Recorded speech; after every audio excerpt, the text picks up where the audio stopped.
Hi, my name is Aya. You're watching Aya Reads, and I'm here to start a reading vlog where a spinner wheel will choose how many hours I have to read every single day for the next week, basically. So today it's Sunday, the 24th, and I will be going through Saturday, the 30th. Okay, so there are several reasons why I'm starting this vlog. First of all, I really wanted to do a new releases vlog for both Score and Real by Kennedy Ryan because I hadn't read Real yet, but I'm currently actually reading Real and I'm really enjoying it. But there's something about Kennedy's writing style that makes me read her books fucking slow. You know, usually with these reading vlogs, I tend to binge the books. I tend to fly through them. Whereas with Kennedy Ryan, I don't know what it is. It might be her writing style or whatever, but I tend to just read her books slower.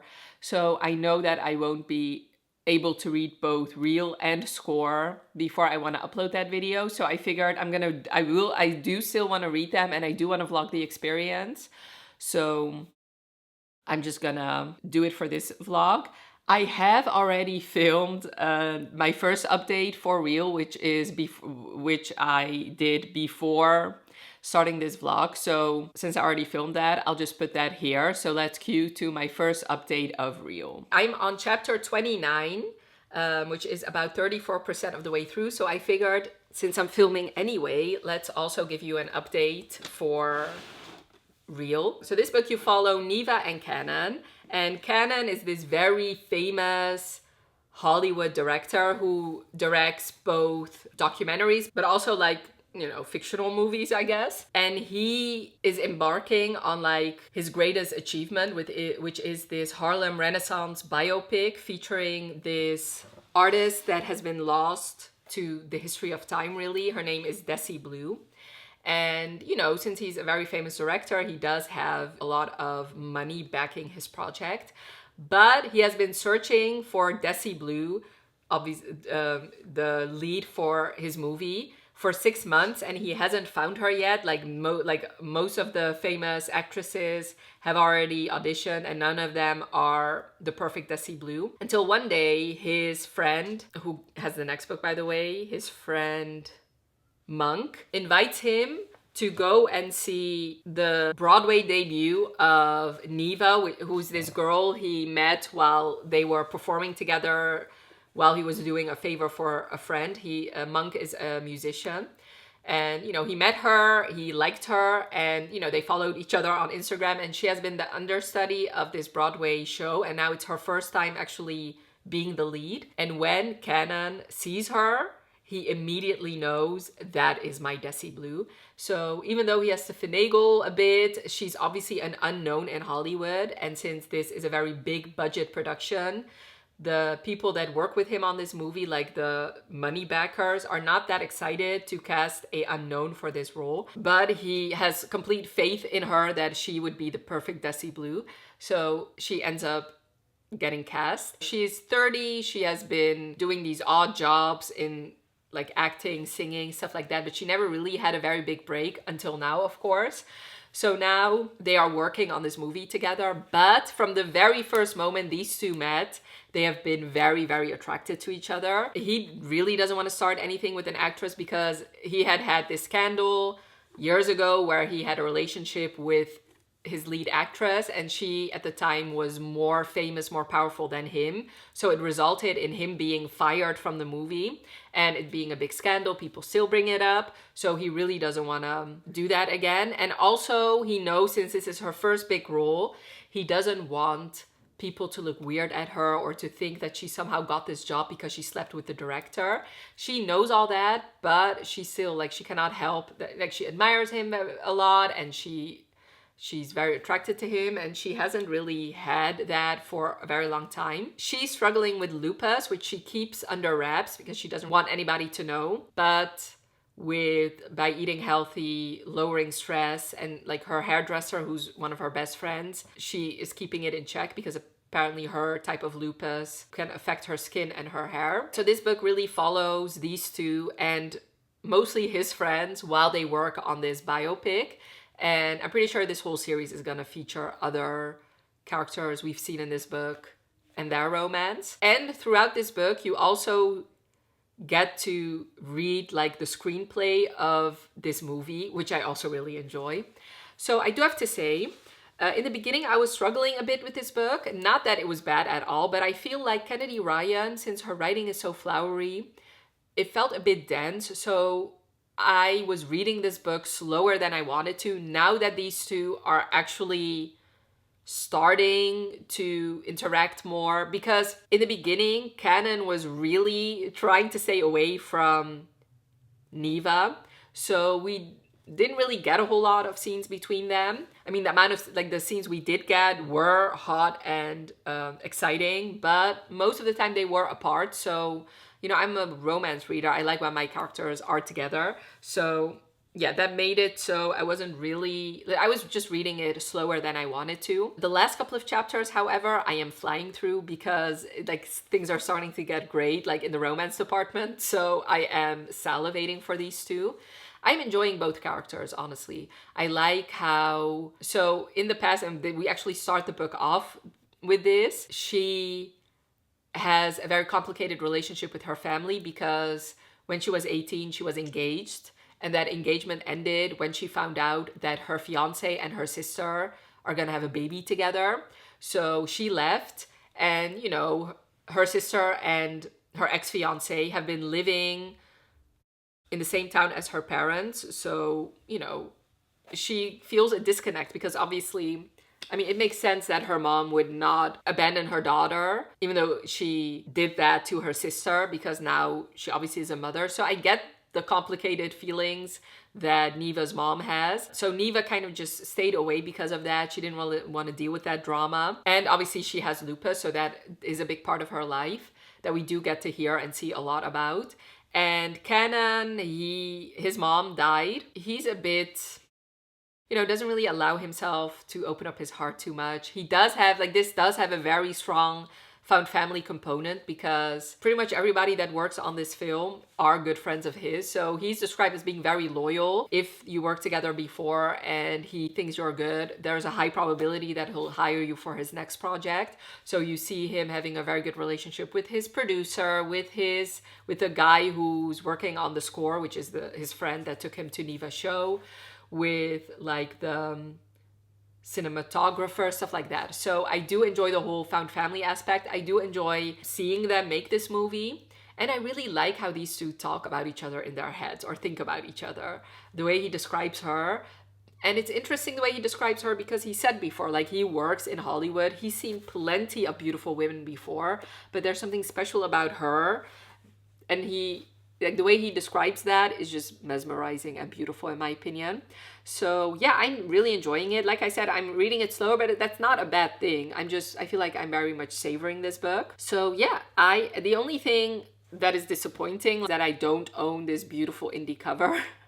So if any of you has this cover and wants to sell it to me, I'd be all ears. But yeah, I'm very excited to continue. Yeah. All right, I'm back. So as you can see, I'm reading Real, obviously, but I'm also reading 3 other books. I don't know what is up with me, but I don't know. I found for the last couple of weeks, I do enjoy reading multiple books at the same time.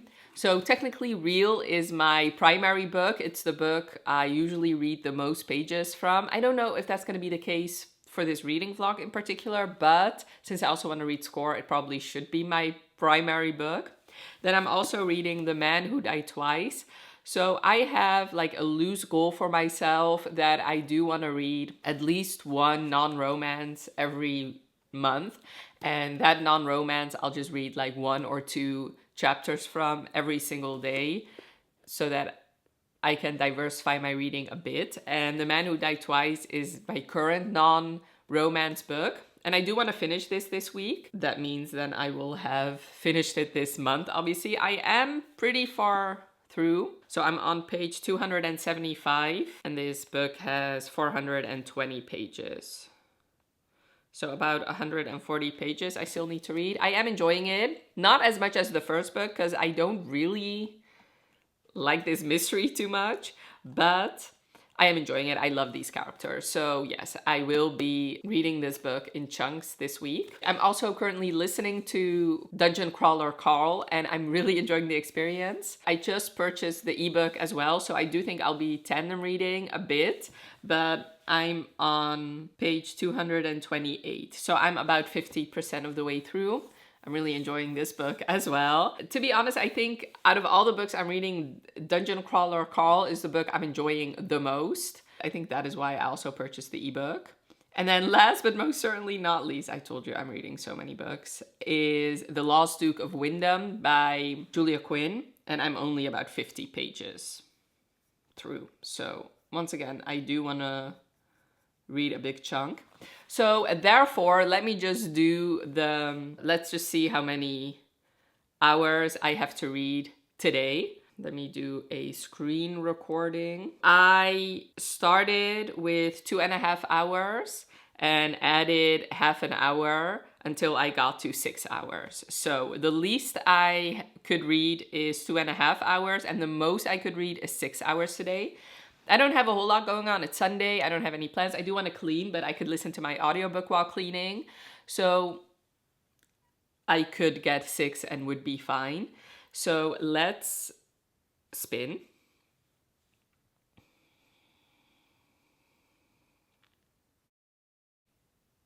All right, 4. I'm okay with that.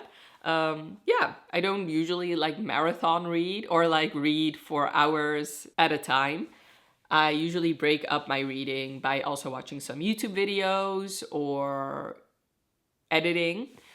So there is a video I do have to edit. So yeah, but I guess I'll just update you. Let's set the timer for 4 hours. So I'm kind of a bit rusty. I have vlogged, obviously, but mostly I vlogged like new releases. All right, so 4 hours on the timer. And I do have to remind myself to set the timer every time I pick up my books. Let's see, what do I want to start with? Let's just start with real, because I have to calculate how many pages I have to read for real and score to finish those books this week, because like I said, those are really my priority. Yeah, and I do think, because I've been doing that for the last couple of days, I will be reading chunks from both The Man Who Died Twice and The Lost Duke of Wyndham. And like I said, I will be cleaning, so I for sure will also listen to Dungeon Crawler Carl. Yeah, so I guess you'll see me later when I have read for a bit. All right, I just got back from a walk, and you know, I'm gonna try to find other places to film in my apartment, because, you know, it's a bit ridiculous to only film here on my couch and on the exact same spot. But I listened to my audiobook, and before I went on my walk, I did read one chapter, which was a pretty long chapter of Real. Yeah, I'll just tally up my pages at the end. But like I said, okay, so I went for a walk because I wanted to go to a grocery store a bit farther out, because it's a bigger grocery store than the one close by, because I wanted some stuff that this grocery store nearby didn't have. So I figured, you know, I have to read for 4 hours anyway. Let's just pop on my audiobook while going to the grocery store and coming back. So my timer now, I still have 2 hours, 41 minutes, and oh, it's still going, sorry. Pause. I'll just add 2 extra minutes. Yeah, so let's do 2 hours. Let me actually do that. Let's just do 2 hours, 43 minutes and 3 seconds. I'm on chapter 32 now of Dungeon Crawler Carl. And when I started, before I went on my walk, I was on chapter 28. So I read 4 chapters. Okay, so I didn't tell you what Dungeon Crawler Carl is about, but I'm pretty sure you guys know what Dungeon Crawler Carl is about, but I'm still gonna explain it a bit. So I heard about this series for a while, but I don't know, it just didn't seem like something I'm interested in. I'm not really a gamer. So for a long time, and you know, if you watch my channel for a while, you know my main genre is romance. So, and I do read the odd non-romance, but it's mostly fantasy. Sci-fi is really just not my genre. So a sci-fi very heavily relying on gaming knowledge is what I thought.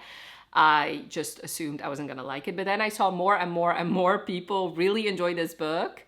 series. And my brother, who likes to read audiobooks, so, you know, sometimes he asks me for recommendations and I'll give him recommendations even though I have not read those series yet, since I do watch a lot of booktube and I don't necessarily only watch romance booktubers. So I actually recommended him Dungeon Crawler Carl, and I'm pretty sure he also saw other people recommend it, so he started it and he flew through the series. I think it took him like less than 2 months to finish, like to get caught up. So he also recommended it to me. So I figured I was looking for a new audiobook, so I just started Dungeon Crawler Call. And yes, I can verify that it is highly addictive. The audiobook is a 10 out of 10. You just fly through it and you don't necessarily need to know a lot about gaming, because I do feel like Matt Dinneman explains things well, and even if he doesn't explain them well, it is clear in the text, like what mana points are, for example. I did want to look up what mana points, what that actually means. I think it's like energy or something. Attributes assigned to characters within a role-playing or video game that indicates their power to use special magical abilities or spells. Okay, yeah, that makes sense. And yes, Princess Donut is as amazing as everybody said she was. So yeah, I just have a great time. I'm just having a great time. So Dungeon Crawler Carl, you follow Carl, if that's not obvious. And he lives in like our world, but like one day on a random evening, he follows Princess Donut, who's his ex-girlfriend's cat, who he's looking out for because he just found out his girlfriend was cheating on him, but he didn't want to leave the cat alone. So he offered to look after her cat until she came back from vacation. He's smoking in the house, even though his ex doesn't like that, but that's like his way of getting revenge on her. So Princess Donut hates when he smokes, so she ends up jumping out of the window and he ends up chasing after her while he's barely wearing any clothes and it's freezing outside. And when he turns back to like try and get back to the apartment disappears. Like every single building in the world has been leveled, and these random stairways to like somewhere down the earth start showing up. And I believe there's like this AI that explains the rules, that he can either choose to stay, or that everybody on Earth can either choose to stay on Earth without any buildings and try and survive there, or they can decide to go into these dungeons to participate in this game that is televised and will have special perks, but also will obviously be very dangerous. So he decides to enter in these dungeons, and because he entered with Donut, they now are in a group together. Both he and Donut, Princess Donut, have to survive these levels. And there's like goblins and all sorts of creatures that will try to kill them. They have to fight these bosses and sometimes even fellow crawlers. And it's capitalism going even roguer than... It's like a mix between like out-of-hand capitalism, like more out of hand than it is now, and social media culture, stuff like that. Mix between like the Hunger Games and yeah, definitely Hunger Games-esque, because your followers, like you can have people kind of sponsor you, similar to what happened in the Hunger Games. You have these talk shows that you can get invited on, and like your goal is to be as entertaining as possible, so you can have a lot of people viewing you, because in that way, and a lot of people favoriting you, so you'll have the best odds to win, because a lot of viewers and a lot of sponsors just equal better stuff to help you in this game. Eventually, Princess Donut, like pretty early on, I think she drinks something that gives her the ability to talk, and that she is just the best. I love her. She's such a great character, but I also really am enjoying Carl as a character as well. So yeah, I'm just really liking this book. I feel like it does a very good job in social commentary, in critiquing a lot of things that are happening in our world. So yeah, I'm just having the best time. I can definitely see why a lot of people would binge this series. And obviously it's easy to do since the audiobook is so good. So yes, I've been mainly listening to this on audiobook, but I just bought the ebook. So I also want to see if I can tandem read bits and pieces. But like I said, it's just since the audiobook is so good and it is easy to comprehend while doing other stuff, I do have to do some cleaning today as well, which I have not started yet. So I do want to listen. So I do think mostly what I'll be reading today is going to be Dungeon Crawler Carl, but I also want to make a dent in Real.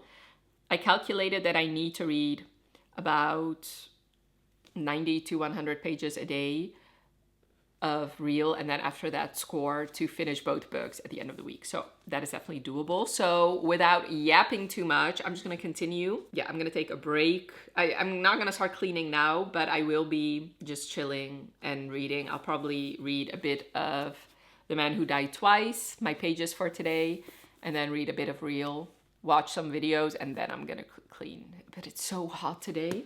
Like summer weather has started, even though technically it's not summer yet in the Netherlands. But yeah, so a lot of people have a long weekend, so it is a great time for like amazing weather. Yeah, it's so hot. So I don't want to do too much today since I already went out. But yeah, especially tomorrow and the day after is going to be very, very hot. Anyway, we'll see. I guess you'll see me later. Well, I told you we could find a new place to vlog, so you're now in my bed with me. Hot. No, but really, I am so fucking tired. It's only 4 o'clock and it's like the weekend. So I genuinely don't know why I'm this tired. I think I slept well last night. I have no idea, but I'm thinking of taking a nap. Oh, by the way, so I have about an hour and 13 minutes left. I just checked. So I don't know. I really just want to take a nap. But I do have my Kindle with me. So I think I'll just read real for a bit and then sleep for like half an hour or something. But usually my naps, every time I say, okay, for just a half an hour, I end up like sleeping for way longer than I had intended. So yeah, there's that. But I also feel like I cannot really concentrate on my books if I don't sleep. But I mean, I'm almost finished with my timer. I do think, so if I am able to sleep, I do think I will be able to read more than the 4 hours I had allotted. So anyway, without rambling too much, I guess you'll find out in my next clip whether or not I actually did sleep, and if so, for how long. All right, I finished my hours for today. I did end up taking a nap, but before I took a nap, I read like a couple more chapters from Real. Then I sort of napped. Like, I think I slept for about 20 minutes or something. Yeah, I think so. Was like listening to Peter Mon, actually, like one of his vlogs, and then I just like dozed off a bit, but I don't think it was deep sleep at all. Anyway, that's neither here nor there. And then I cooked my dinner while listening to Dungeon Crawler Carl, so that took up the majority of the time I had left. And then I read some more from Real. So it's only like 8:30. And I still want to read 40 more pages from Real and maybe a couple more pages from The Lost Duke of Wyndham. And I'm kind of into The Man Who Died Twice, so I kind of want to read a bit more. I will be reading more tonight. So let me tell you about what I managed to read. So I did read 61 pages from Real, and my goal was to read about 100 pages from Kennedy Ryan in this week. So like I said, I still need to read about 40 more pages, which I will be able to do. The Man Who Died Twice, I read 22 pages from this book. Really enjoying it. I will tell you the synopsis for this book once I actually finish it, since I'm pretty close to finishing. Then The Lost Duke of Wyndham, I only read 9 pages. I do want to read more, like I said. Yeah, I think I will do that later tonight. And then Dungeon Crawler Carl, since I took my walk and I cooked for a bit long, and I cooked and I also cleaned a bit, not as much as I wanted to since I was so tired. I ended up reading 104 pages, but since I'm mostly listening to this book just on audio, I'm listening to it on 1.4 speed, whereas normally I would read faster than that. So, but it is like I've read the most from this book, and yeah, I guess out of all the 4 books I'm reading, this one I'm the most invested in since it is so action-packed. So overall, for the 4 hours I read today, I read 196 pages. So normally I tend to average out 60 pages per hour, so about a page a minute. So this is less than that, but that's okay. I don't mind. Since I have you here anyway, let's do the spinner wheel. Any amount of pages that I read more today is just extra pages. I will start fresh tomorrow with a timer, since it's a bit, like, as much as I like doing this challenge, I do have to keep reminding myself not to forget to put on the timer. So far, like today, I never forgot, so that is good. Okay, let's do a screen recording. And I'm not taking out any slices, so it still has the 4 hours in there, and that's fine. Tomorrow I also have the day off, so since it's Pinksteren, in Dutch it's called Pinksteren, let's see what the English word for that is. Pentecost. So yes, that is a national holiday in the Netherlands, which I'm not complaining about at all. So let's spin.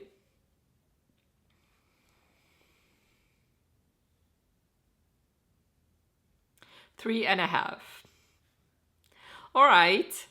I'm not mad about that, but I could have had one of the bigger numbers because, okay, let me actually look at my schedule. I don't have too busy of a week, to be honest, but on Wednesday, Thursday, and Friday, I'm gonna be a bit busier.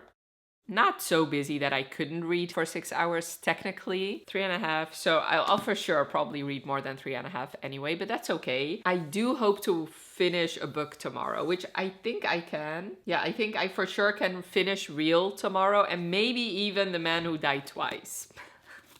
Since I just wanna solve this mystery. But anyway, I'm just rambling now. This is not interesting to you.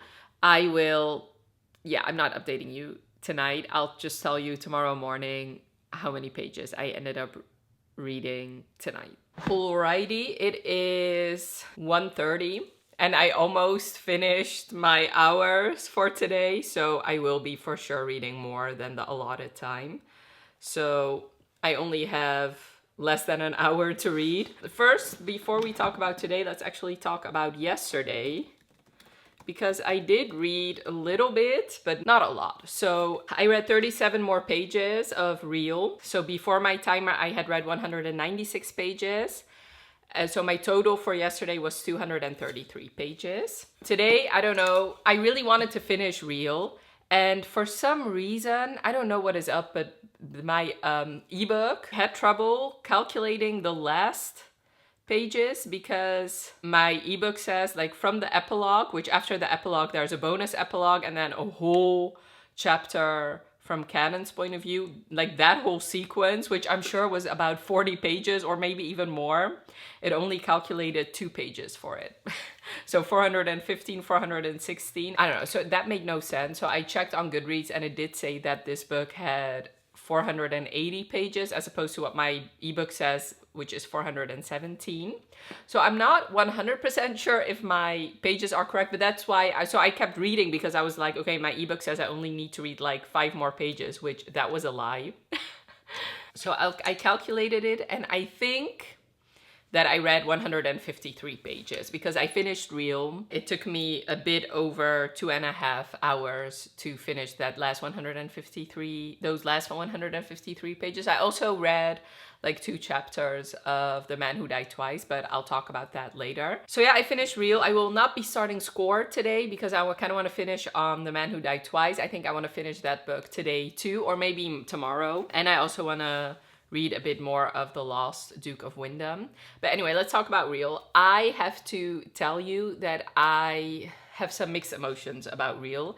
And that sucks because so far I've read an audiobook by Kennedy Ryan, like her Audible original, which I liked, but at that time I wasn't really into audiobooks, so it was really a struggle for me to read it, so I don't feel it's fair to count that one.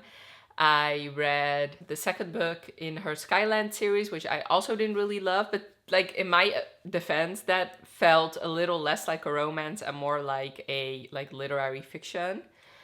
And I read Flow by Kennedy Ryan, and I gave that one 2 stars, but like it was mostly the heroine in that book that just really bothered me. So Real has such a high rating and I was like convinced I was gonna love it, but at the end of the day, as much as I was craving an actual romance from Kennedy Ryan, what I liked most about this book was Desi Blue and her background, them making the movie, and Neva's struggle with lupus.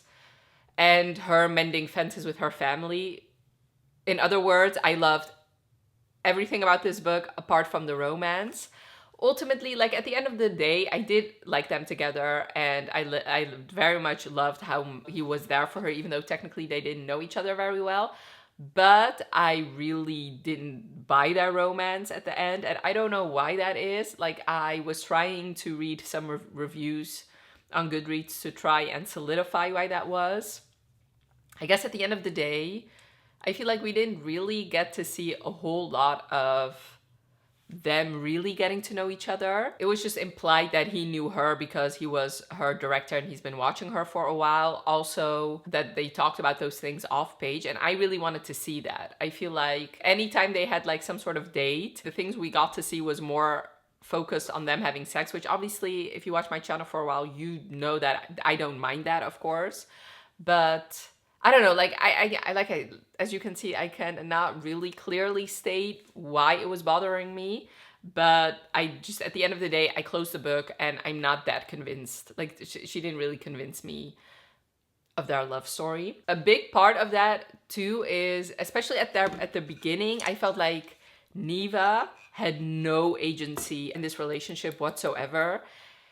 Anytime their romance changed, or their relationship changed, it was solely and unilaterally Cannon who decided that, and she just went along with his whims. He was the one who decided to ignore her, even though he was her director, and like keep her at a distance. He never discussed that at all with her, even though both of them knew that there was an attraction there. Then he decided, well, maybe we can like secretly do stuff together. And once again, she just went along with that. That was also just solely his decision. Then he decided, well, even though I said we should keep this a secret and just stay in this house all night, let's just go out and see what happens. And then once this romance inevitably comes to light, it's him deciding without talking to her at all that they should just be public. So that bothered me a lot. Also, like at the end of the day, after they had confessed how special they were to each other and how amazing they were, it just really surprised me that, like, little things, like he didn't know her last name, when I was supposed to believe that this was like a one in a million type of romance, and she had never even been to his house, which once again, like, it just, I don't know. I feel like little things that happened that just added up to why I didn't really believe in this romance. Also, I felt like some of the decisions that especially Cannon made were just not that intelligent, when I'm sure that he's a very intelligent man. I just really couldn't buy the decisions this man made around the time when they were trying to be in a relationship but still keeping it a secret. Like, my jaw was on the floor with some of the decisions that he made and the assumptions that he made. Like, I get Neva, this was her first role in Hollywood. She was not a famous person at all, but Cannon did know the people in this industry, and I cannot really go into too much, but it just really bothered me the way he was so naive when he really should have taken some precautions or did something to prevent the way their relationship was exposed. So yeah, but like I said, I did really love a lot, like everything else about this book, apart from the romance. Like, I thought, obviously I don't have lupus, but I felt like I cannot imagine Kennedy Ryan not doing her research. So it felt authentic, but obviously, like I said, I cannot speak on that since I thankfully don't have this disease.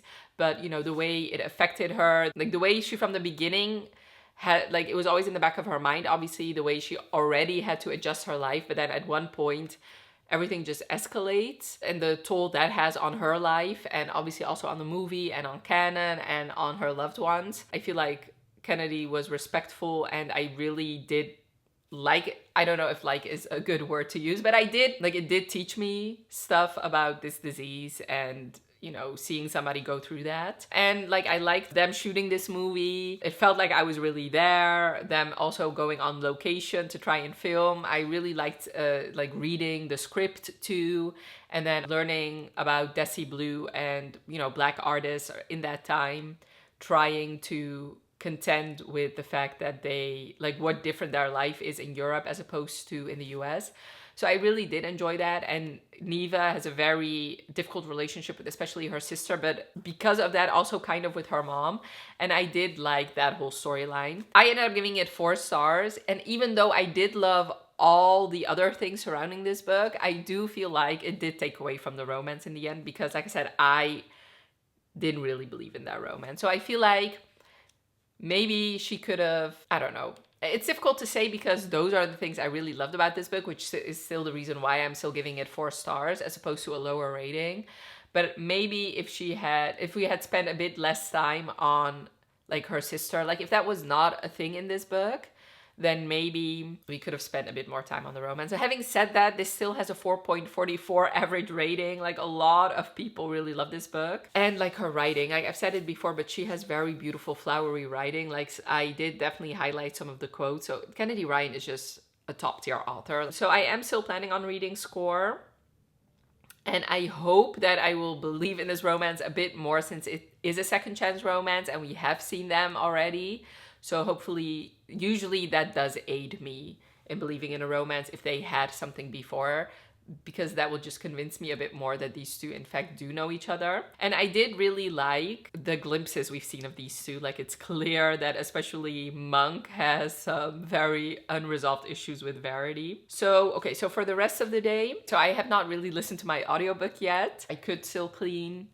I am still wearing my shirt I wore yesterday, so technically I should take advantage of that and just like clean anyway. And since it's only like 2 o'clock, so I will be definitely reading more. So I'll be reading more of The Man Who Died Twice and The Lost Duke of Wyndham. So I guess you'll see me, I guess once my timer is up to give you an update, or maybe a bit after, I don't know. I guess you'll see me when you see me. All right, I'm here at a different angle, but I look like a mess. You know what? Let's show you this cute Pikachu to offset this fucking hair.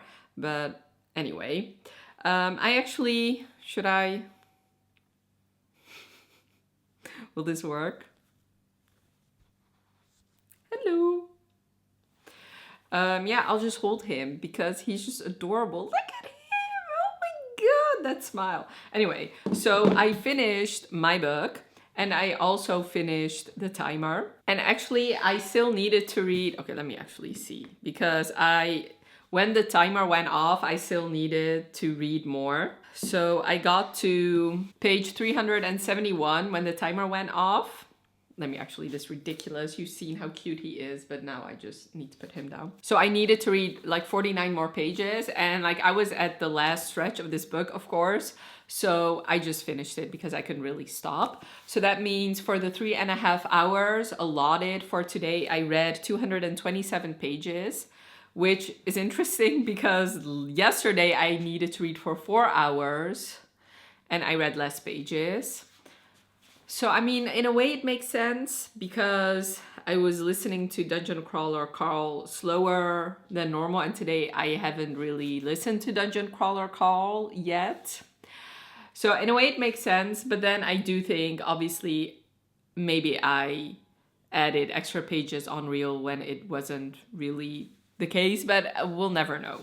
So 227 pages for the 3.5 hours plus 49 extra. And right now it is 7 o'clock. So the plan is to read more. So I think I'll just read some more of The Lost Duke of Wyndham, which I've not read any of that yet today. There's some washing I need to put away, plus change my bedding. And I'll listen to Dungeon Crawler Call for that. But yeah, almost 7 o'clock. Anyway, we'll see. So let's talk about this book.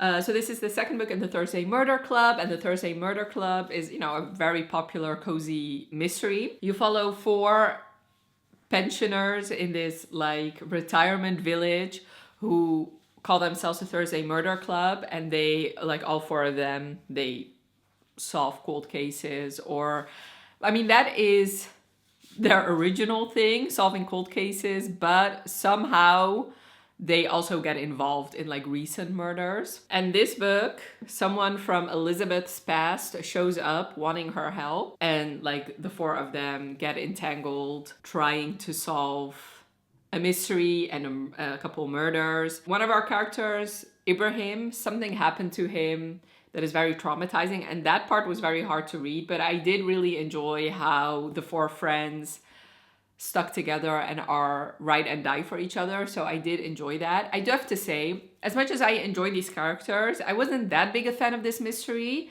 So therefore, the first book I gave 4.5 stars. This one I'm giving 4 stars because, I don't know, I just didn't care too much about the mystery. It might have something to do with the fact that I have read this book very slowly because it took me 25 days to finish it because I was just reading a couple chapters here and there. And these chapters are very short usually.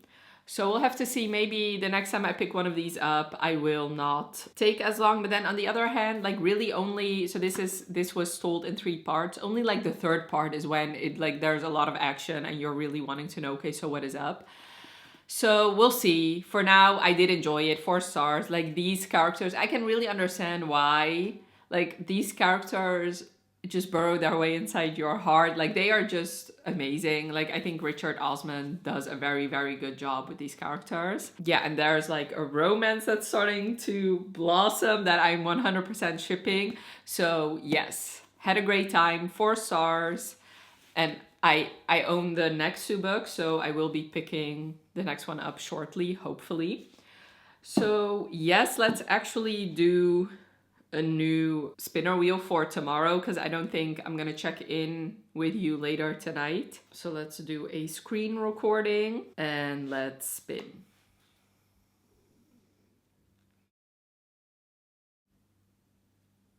All right, 4.5. Okay, so it seems that this timer wants to stick to like around 4 hours. I really hope I don't get like the 6 hours on Wednesday. Anyway, it doesn't really matter. 4.5. Tomorrow, I still don't really have a whole lot to do. I was thinking maybe I wanted to film tomorrow, but then maybe not. We'll see. 4.5. So tomorrow, I want to start Score and continue on with The Lost Duke of Wyndham. And maybe, depends on how much I can listen to it today, but there might be a good chance I could finish Dungeon Crawler Carl.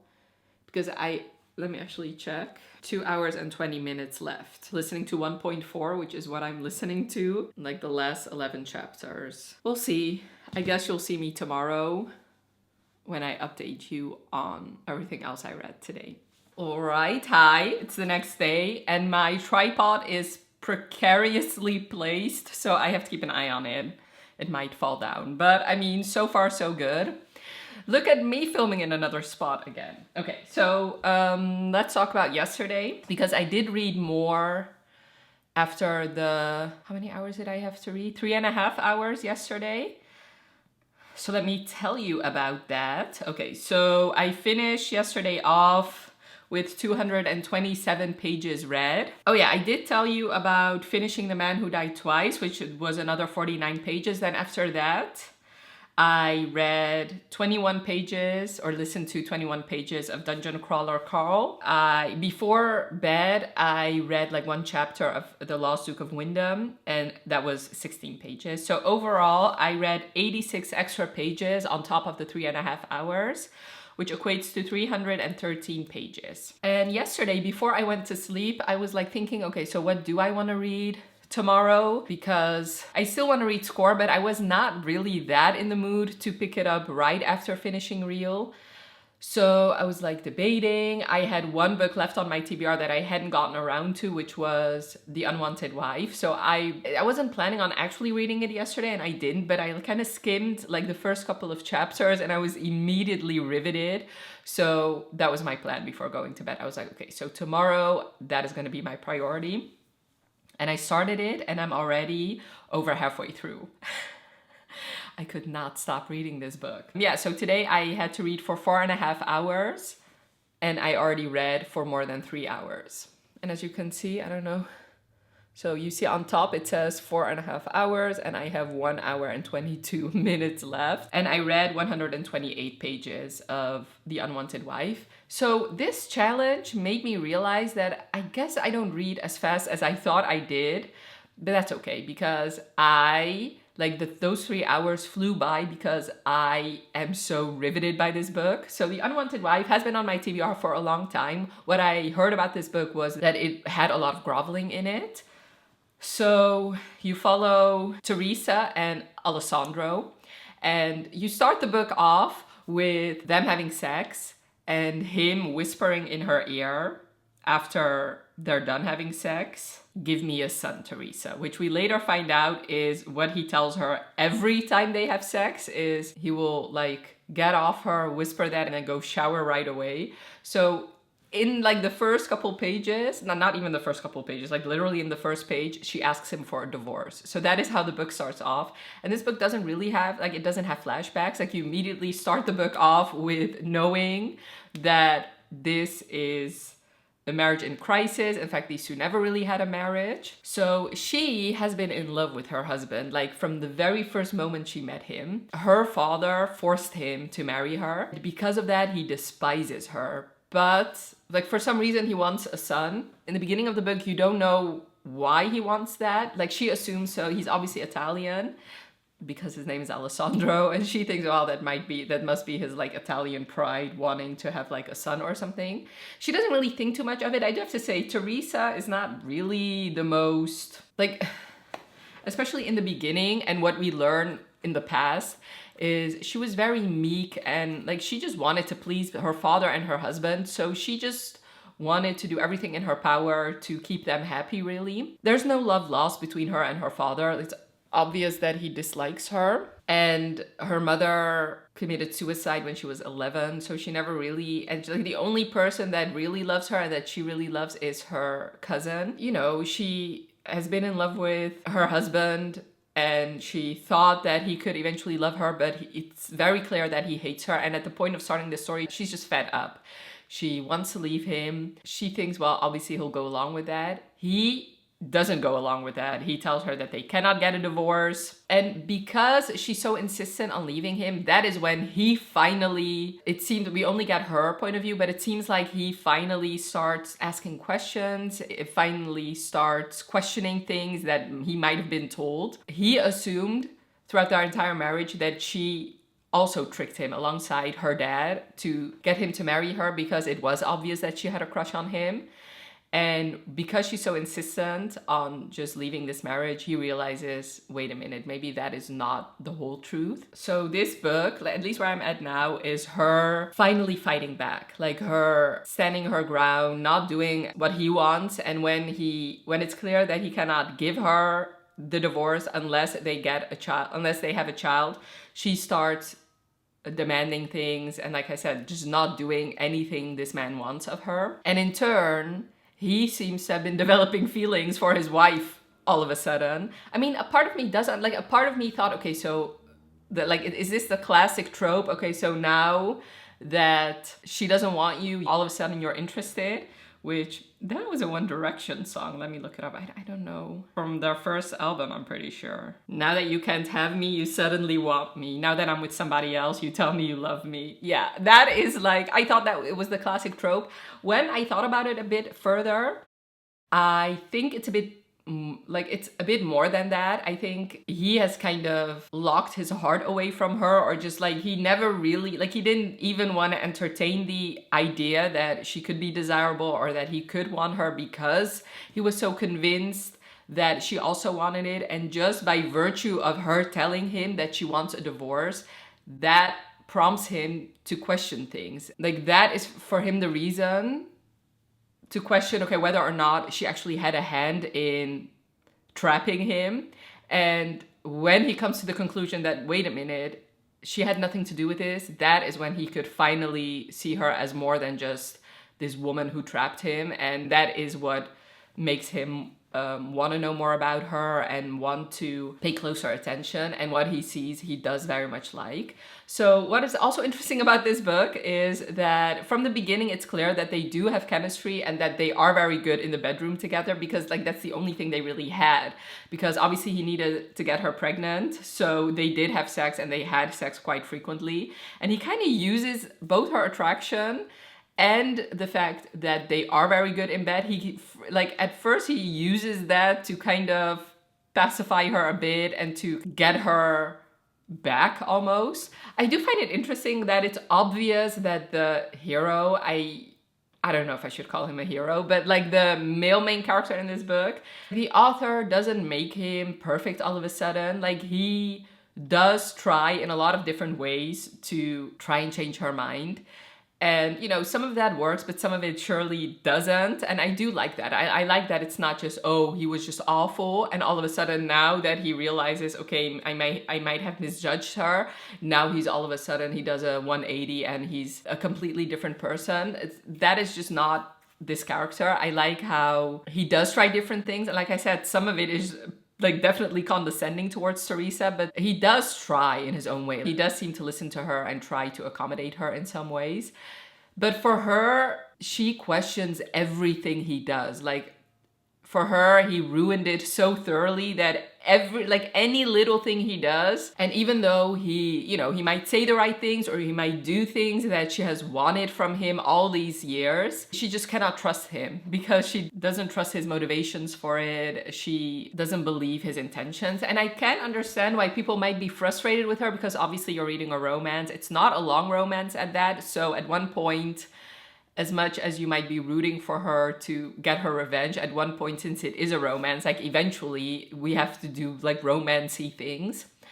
So far, halfway through, I'm still on board. I still am on her side. I think she's 100% in the right to make him grovel and to not give him that easily, because the premise is that she has been a pushover. So I can understand why, even though she still wants him, even though she's still attracted to him, and even though he finally does everything she ever wanted from him, it's a slippery slope to being a pushover again. So I'm just honestly rooting for her and cheering her on. I feel like the author is doing a good job without us actually seeing flashbacks. I feel like I can infer what sham marriage they had. A part of me does want to see a bit more of that, but then on the other hand, like, what's the point? And I am wondering, since it's a very short book, it's only 240 pages, I am wondering if we're actually getting to see, if we will see like some actual romantic things between them. So far we've had like a couple scenes where he's trying to, like, where they spend some softer, quieter moments together that I did really enjoy. But a part of me thinks, okay, maybe this is just grovel and they only get together in like the epilogue, which I don't know how I'll feel about that, but we're not there yet. I still need to read about 110 pages, I think, which the way I've been going will take me over my timer actually, but I'm really enjoying it. Like I don't know, like this month has not been the best for me as far as my ratings are concerned. I haven't had the best reading, like in quality wise. Like quantity wise, yes, I read a lot, but quality wise, I haven't read like a favorite book this month. I had one 5-star, but it's not a 5-star that's actually a favorite for me. So this feels like a breath of fresh air this month. You know, the fact that I could read this back to back without wanting to stop, without wanting to do anything else, is a testament that I'm really enjoying this book. So yes, I think...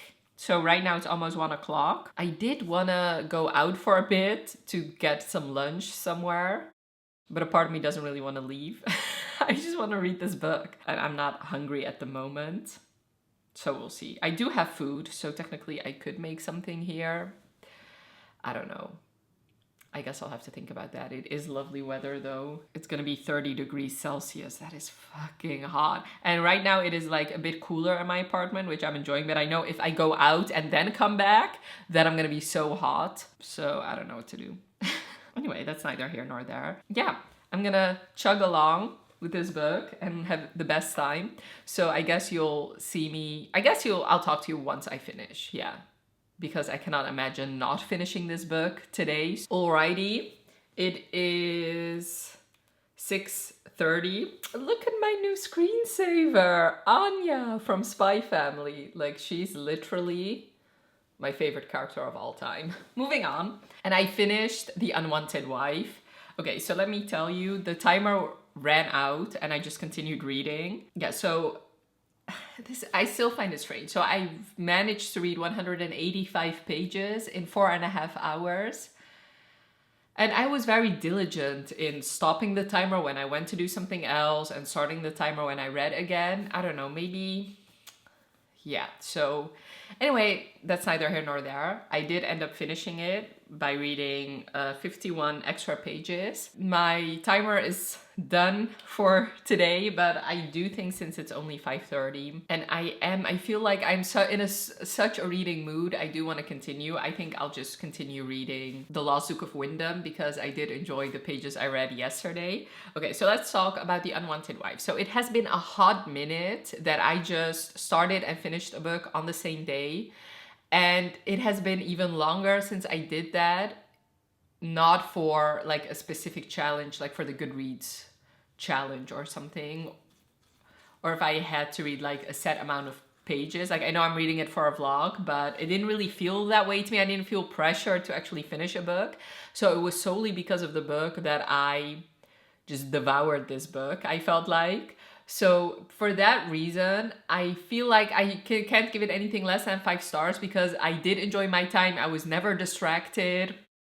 Usually when I read books, especially books with long chapters, I usually have to stop after each chapter to watch a YouTube video or to do something else. And this book, I never really felt that way. Like, yes, I sometimes did, but I never felt the urge. I have never felt like I needed to stop to do something else. Like this book had my full attention. Obviously, it's not without its flaws, and I genuinely don't think this book is for everybody because I can understand that either the MMC or the FMC can be very frustrating for different people. But at the end of the day, I was just highly entertained. I kept flipping the pages. I wanted to find out what was going on. And I do feel like I was satisfied in the end. Like, yes, I am. If you watch my channel for a while, then you know I'm the type of reader who actually wants to see my couple happy and in love. And this book never really provided that. Like not until the very end, and we never really got to see one quiet moment between these two while both of them knew how they felt about the other one. So yes, in a perfect world, I would have loved for this book to have been 20 or 30 pages longer and we actually got more of their happily ever after or more of them actually in love while both of them knew that of the other one. Like obviously these two were in love, but it was not really clear to this couple that they were in love. But like I really loved it. What do you want me to say? Like I love their romance in the end. It's not a traditional way to get together, obviously. Like these two are already married. There is definitely a lot of unrequited love on her part. And so that's another thing. I tend to get very partial to like pining heroines or like unrequited love if it's from the heroine's point of view, because sadly I do relate to that in my life.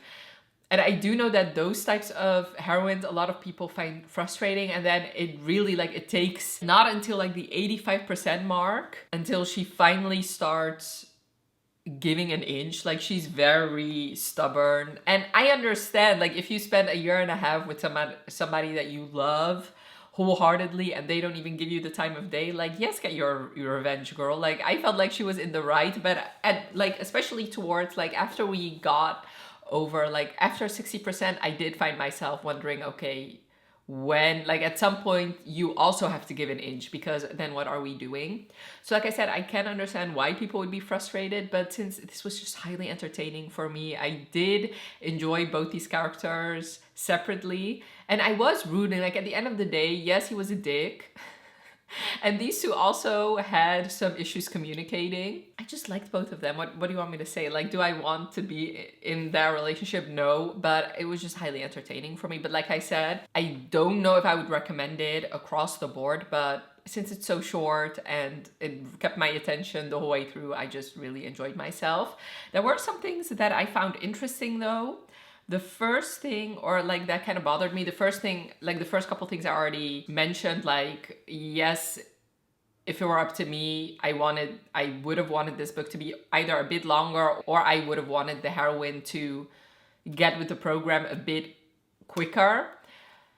And another thing that kind of bothered me, and it's not a big deal at all, especially and definitely not anything that would affect my rating, but this book takes place in South Africa, which I don't know if I've ever read a book that takes place in South Africa.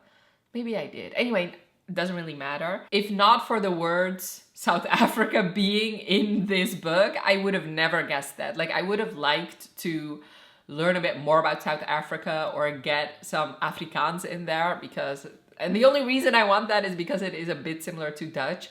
But I feel like we got more Italian in there, since obviously he is Italian, but they never even went to Italy. So yes, I get it that he's Italian, but so it would make sense that there would be some Italian in there. And you guys know, I don't mind that at all, because if there's one thing about me that I love is a nickname in a foreign language. So I did eat all that up.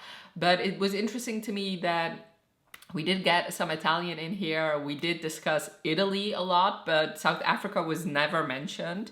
Then why have, I mean, I know the author is South African, but then why, like, if you're gonna have it in that setting, then why not have us see a bit more of South Africa or have the language in there? I mean, I know they also speak English. Anyway, it doesn't really matter. I think those are my thoughts. This was just entertaining. Will this be a favorite? Probably not. But I was very entertained. But then on the other hand, maybe it could be a favorite if I cannot really stop thinking about these two. I do see a scenario where I cannot stop thinking about these two, and then it probably will be a favorite. Also, she does get pregnant at some point. So if you're not into like pregnancy in your books, then I also wouldn't pick this book up. But I had a great time. And yeah, I'm just happy that I finished this book when I didn't think I would, because if you watch my TBR video, I talked through my May TBR, and I did say that I wasn't 100% confident that I would be able to finish The Unwanted Wife. So color me surprised that I did finish it, and I finished it in a day. I don't think I will start SCORE today. Maybe I will. I don't know. We'll see. I for sure do want to make a dent in The Lost Duke of Wyndham, but I also I don't really want to pressure myself too much to read, since I do feel like I read enough for today. So let's do a spinner wheel for tomorrow. And like I said, the next 3 days are a bit busier than the last couple of days have been. So technically I could read for 6 hours, because so I have to work, and I do plan, since it's so warm, I do want to cycle my way to work, since I live in the Netherlands, of course. But so then I do plan on listening to my audiobook, like cycling there and back. So that would be 40 minutes times 2, like 80 minutes, almost an hour and a half of just audiobook listening. Yeah, since I'm still struggling with my mental health a bit, I don't work full days, only half days. So technically I should be fine, but I mean, I should not ramble anymore. Let's just do the spinner wheel. All right.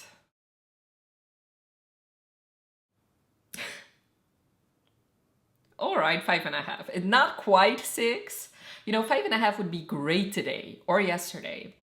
It's okay, 5.5 will be fine, especially since almost like an hour and a half of that will be just my commute. Let me actually see if I have something else to do tomorrow. No. Alrighty, 5.5 hours tomorrow.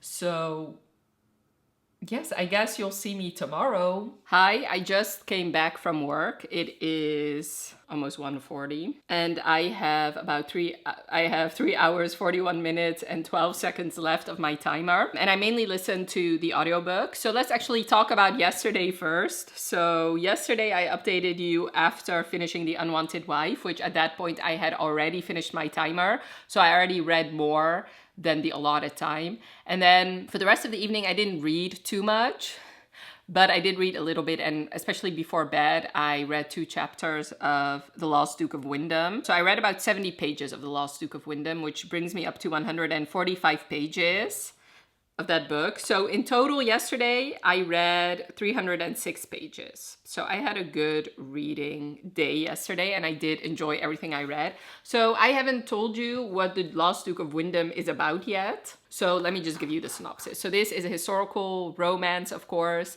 and it's a Julia Quinn novel, which I checked, and my last Julia Quinn novel I read was 3 years ago in 2023. So I am glad that I'm reading one of her books again. This duology is an interesting duology because apparently both books take place around the same time, and they connect closely because you follow 2 cousins technically. And so I'll explain what this book is about, and then I'm going to quickly explain what the second book is about, because that is really what intrigued me about this duology. And of course that it's Julia Quinn. I really want to read more books by her. But this book, you follow Grace Eversley, and she came from a family that was pretty well off, but not a member of the aristocracy. And 5 years ago, her whole family died, and she was kind of forced by the rest of her family to marry like this awful cousin, which she didn't want to do. So the Dowager Duchess of Wyndham ended up hiring her as her lady's maid or as the companion, which, I mean, she's not enjoying this job at all, but the Duke of Wyndham is a very good friend of hers, and, you know, she knows that her life would be very much worse off if she was married to this cousin. So she kind of accepted her lot in life. And then one day, she and the Duchess are coming back from this ball or something, and they get attacked by a highwayman. And this highwayman is like starts flirting with Grace, and the Dowager Duchess is reacting really strangely to this highwayman. And at one point, she is convinced that this highwayman is actually the son of her deceased favorite son. So actually, this highwayman is probably her grandson. The highwayman named Jack sort of confirms that he does share the same last name when she asks him about this last name, that it used to definitely be his last name. You know, she really wants him to visit her. At one point, both the Dowager Duchess, who's like this grandma, and Grace end up kidnapping Jack. And eventually it comes to light that if Jack's parents were legally married, then technically it wouldn't be Thomas, the current Duke of Wyndham, that would be the legitimate Duke. It would actually be Jack, this highwayman. So this book is going to be the romance between Jack and Grace. Jack is very intrigued by Grace. He usually is like playboy, like not playboy, but like this rake. He sleeps with different women. He never really fell in love, but there's something about Grace that he does seem to like. And she, since he is not really, like, she's used to like members of the aristocracy, like posh, proper man, which Jack is most certainly not. So she does seem to enjoy like the things he tells her. So going back to the whole Duke thing, if Jack's parents were actually legally married, since Jack's father was the second son, and then Thomas's father, who's now the current Duke, was actually the third son. So that would make Jack the legitimate Duke of Wyndham. So I'm not at this point. I mean, I am at this point where they are, like, they just had this realization, but Jack doesn't really know if he wants to have that responsibility. The Dowager Duchess definitely does, like, she wants him to do it because he looks very much like his father, and like I said, he was her favorite son. She makes no qualms about it that she actually doesn't really like Thomas or his dad.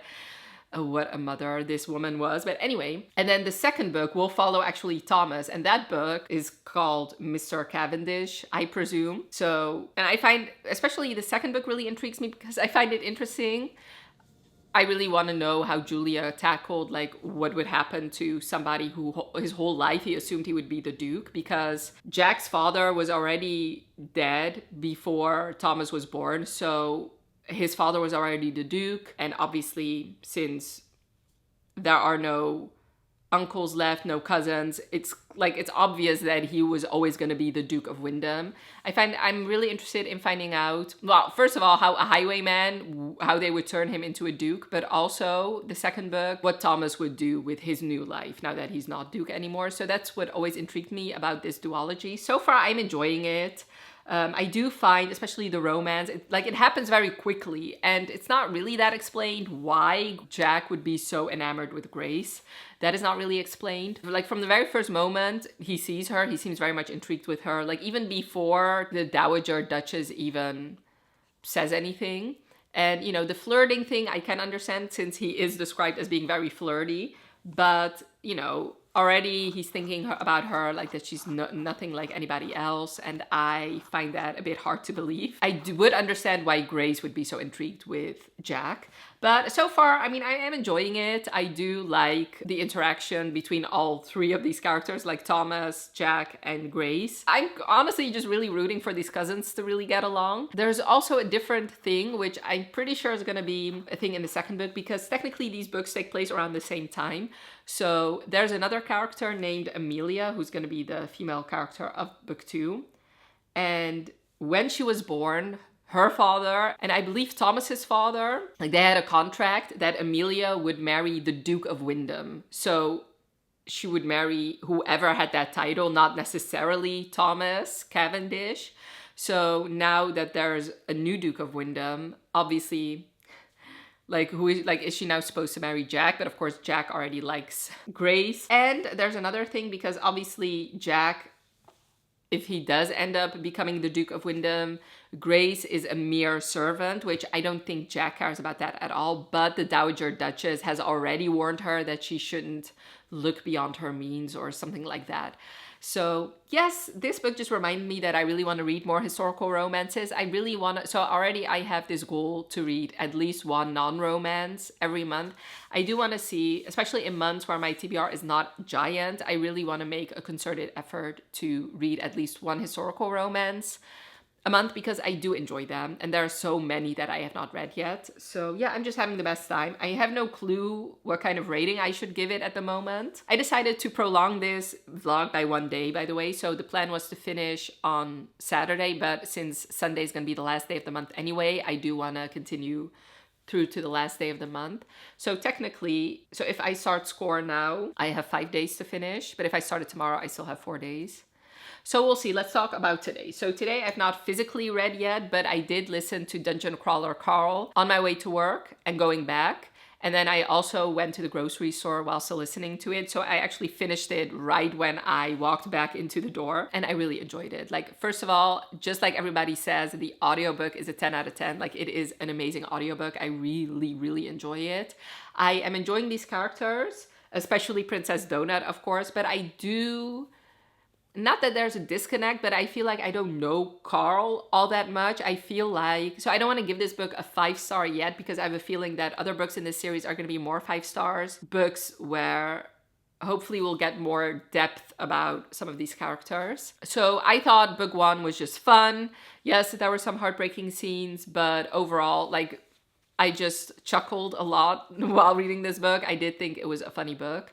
I can definitely see why a lot of people are so obsessed with this series, and I think I could definitely be one of them, because I'm very much looking forward to reading book 2, which book 2 is on my June TBR. I was debating whether or not I should like read book 2 right away, but I don't think I will. I think I'll listen to another audiobook, and then after finishing that audiobook, come back to listen to book 2. I had the best time. I'm enjoying these characters, but I'm mostly looking forward to finding out more about them. Obviously, this series is set up. So far we've been through 2 levels. So the next book will start at level 3. And we've heard, like, from the very beginning of this book, we heard a lot about like level 3, and you have to make some decisions in level 3 that are irreversible. So I am very much looking for, I feel like Matt did a good job with the ending of this book. So very much looking forward to it. I am enjoying these characters. I think it's an interesting world. So I think I'm gonna settle on, I think I'm gonna give it 4 stars. So that will give me room to grow, because like I said, I think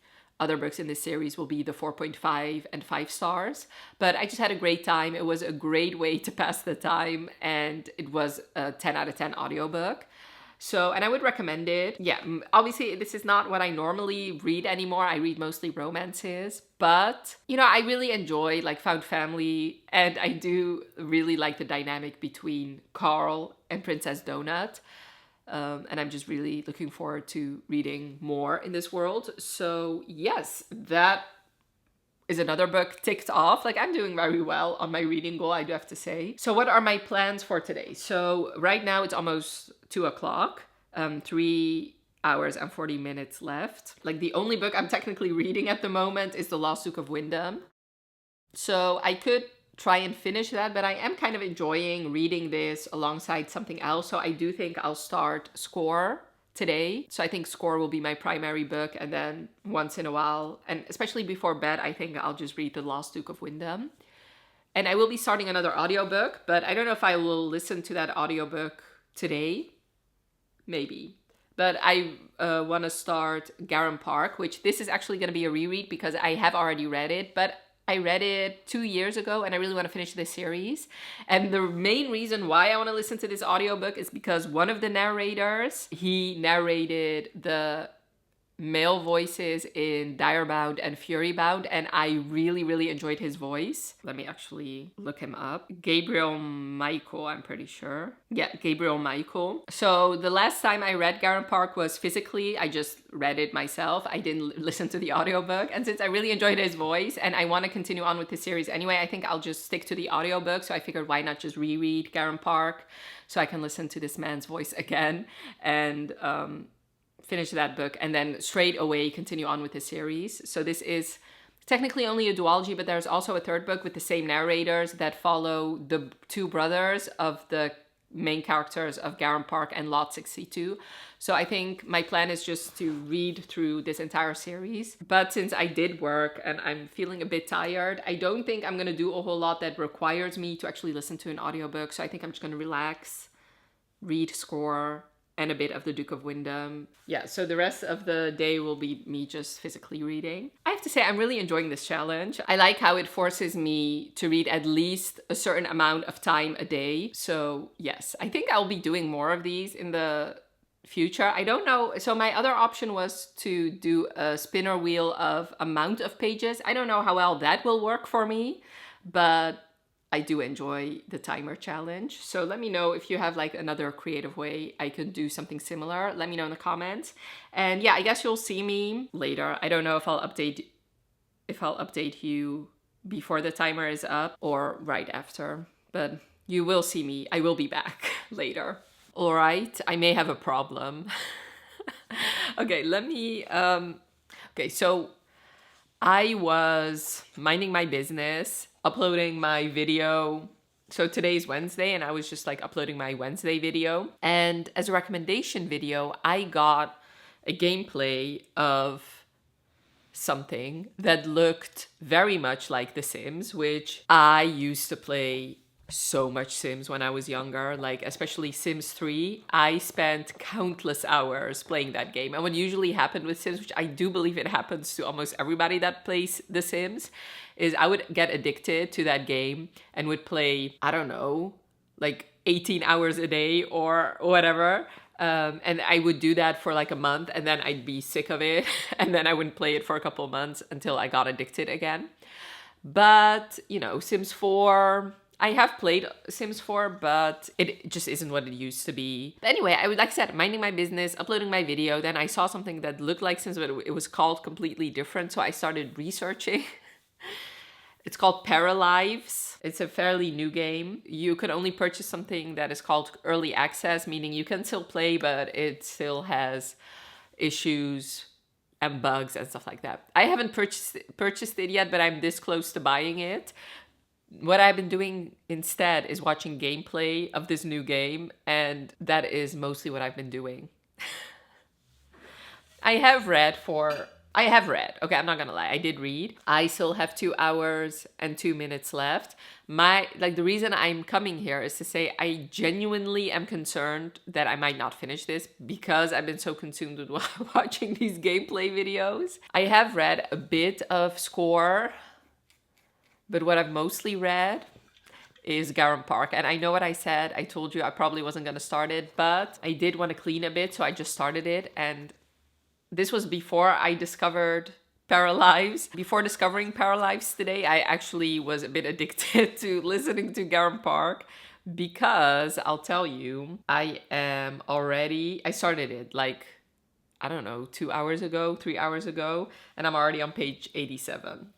And I'm telling you, I'm not reading Kennedy Ryan as fast as this. I don't know, it's just so addicting. Obviously, I've already read it, so I can just pitter-potter around while listening to it. But so I've been doing that, but I also listen to it while reading at the same time. So yeah, I do like Garron Park. It's one of my favorite books.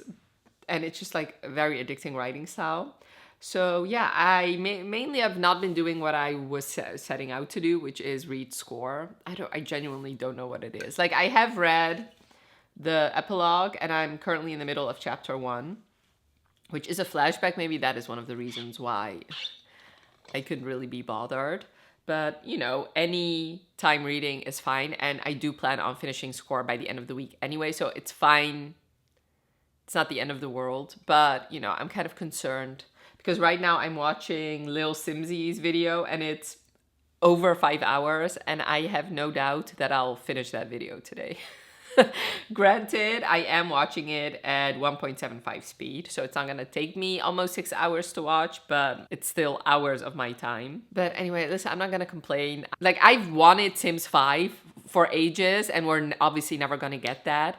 And already I am very intrigued. Obviously, it has its issues since it's a new game and it's not officially done yet, but already I'm liking all the customization on it. I like how you can literally make yourself on this game, or anybody you want, really. Like, they even have like non-binary options. So I do think it's a way more inclusive game and very customizable. And what I also saw is that you have like different levels of ages. So you have a baby, a toddler, a child, preteen, teen, young adult, adult, elder. So I just like that. So like I said, I have not played it myself, and I probably shouldn't, although to be honest, I don't know why. Because I'm really loving reading right now, and I want to obviously keep reading, and I know that playing this game, if it is anything like The Sims, it will overtake my life, and I will not really have any time for other hobbies when I am just in a reading mood.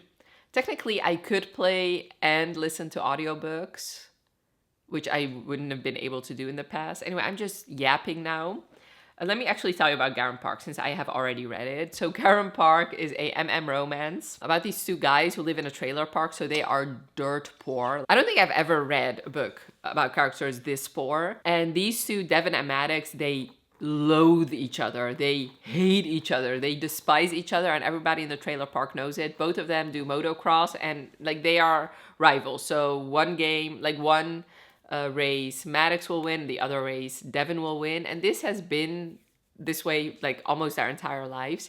An interesting fact about these two, however, is that their two brothers are best friends. So yes, they cannot really stay away from each other since they're competing in the same sport. They're almost neighbors, but also their brothers are around each other, until one night Devin loses the race, like the motocross race, to Maddox. And his father, who both of their fathers are fucking shitty, but Devin's like more shitty, it seems. He almost beats him to death. Like, he ends up stabbing him. So Devin, in search of his brother, doesn't really know where to turn to. So he knocks on Maddox's door, thinking that his brother might be there, but his brother is not there. And Maddox, seeing the state that Devin is in, can't help but help him. So he ends up just taking care of him. Devin ends up staying there for a couple nights in Maddox's bed, actually. And because of that, both of them start to realize that even though they still hate each other, they are attracted to each other. Devin has had other experiences with men before. Maddox most certainly hasn't. And because they are developing these feelings, both of them start realizing, okay, maybe my obsession with this man, maybe there was more to it than that. Because there's an interesting fact, which if you've read Hunt the Villain, then something similar happened there. Devin liked pursuing Maddox's girlfriends. In his mind back then, it was because he just wanted to mess with him in a way he could. And obviously, fucking his girlfriend would be a great way to get back at him. But, in hindsight, maybe it had a more sexual reason. So, like I said, I'm on page 80. And I am enjoying it, but I knew I would because I have given this book 5 stars before. I genuinely don't know why I never continued on, so I will be continuing on. In fact, the audiobook is a 10 out of 10. Both narrators have very nice voices to listen to. So yeah, I think what I'm gonna do is limit my Paralives watching, like gameplay watching, for like 20 minutes at a time. I'm gonna set another timer for that, and after that I have to read for a certain amount of time, maybe even 20 minutes, it's fine, or at least read a chapter or two until I can watch more gameplay of Paralives. I think that is like, I need carrots to get me through. Not that not that I actually need carrots, because I am enjoying, at least Garron Park I'm really enjoying, so it's not a hardship to read that at all. So I should also kind of force myself to read Score too. Although, like I said earlier, I did say that even if I read none of it today, I still have 4 days to finish a 400-page book. I mean, that obviously is doable. Anyway, I'm just yapping now, which I don't think almost 8 o'clock. No, it's not almost. It's like 7:30 right now. And honestly, I don't feel quite well. Like I'm having cramps. So I don't know if I'm going to update you again later tonight. So let's actually do the spinner wheel now. Okay, let's spin.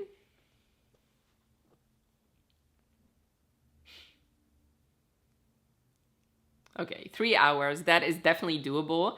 I did say that Thursday was also going to be a busy day, but it's not. I just have a date on tomorrow. Okay, so through this app that I've used before, it's my favorite dating app. I don't know if it seems like it's something unique to the Netherlands. Okay, so one thing I hate about dating is if you actually have to speak to the person before like chatting with somebody, because I don't give a fuck if I don't know you. So it just, and especially like I don't mind talking to you if it's only for a couple days, but then if we go on a date pretty quickly, it's fine. But I just hate how sometimes you talk to somebody for weeks and then it just never leads to anything. It's just like a waste of my time. So this app, basically once you match, you don't speak to each other. You just both pay like a certain amount for one drink at a bar of the app's choice, obviously in the city that you have to at first tell the app which city you would be willing to date in. And then once you match with somebody, the app will pick like a spot for you to go to. Like it's just like a regular cafe in the city.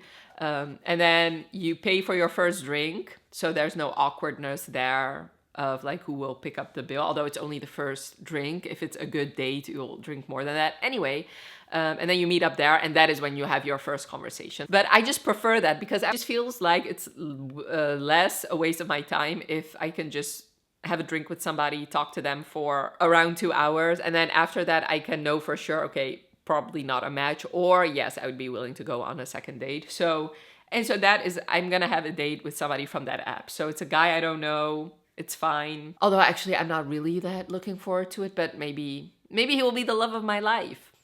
So that's the only thing I have going on. And it's at 7, right?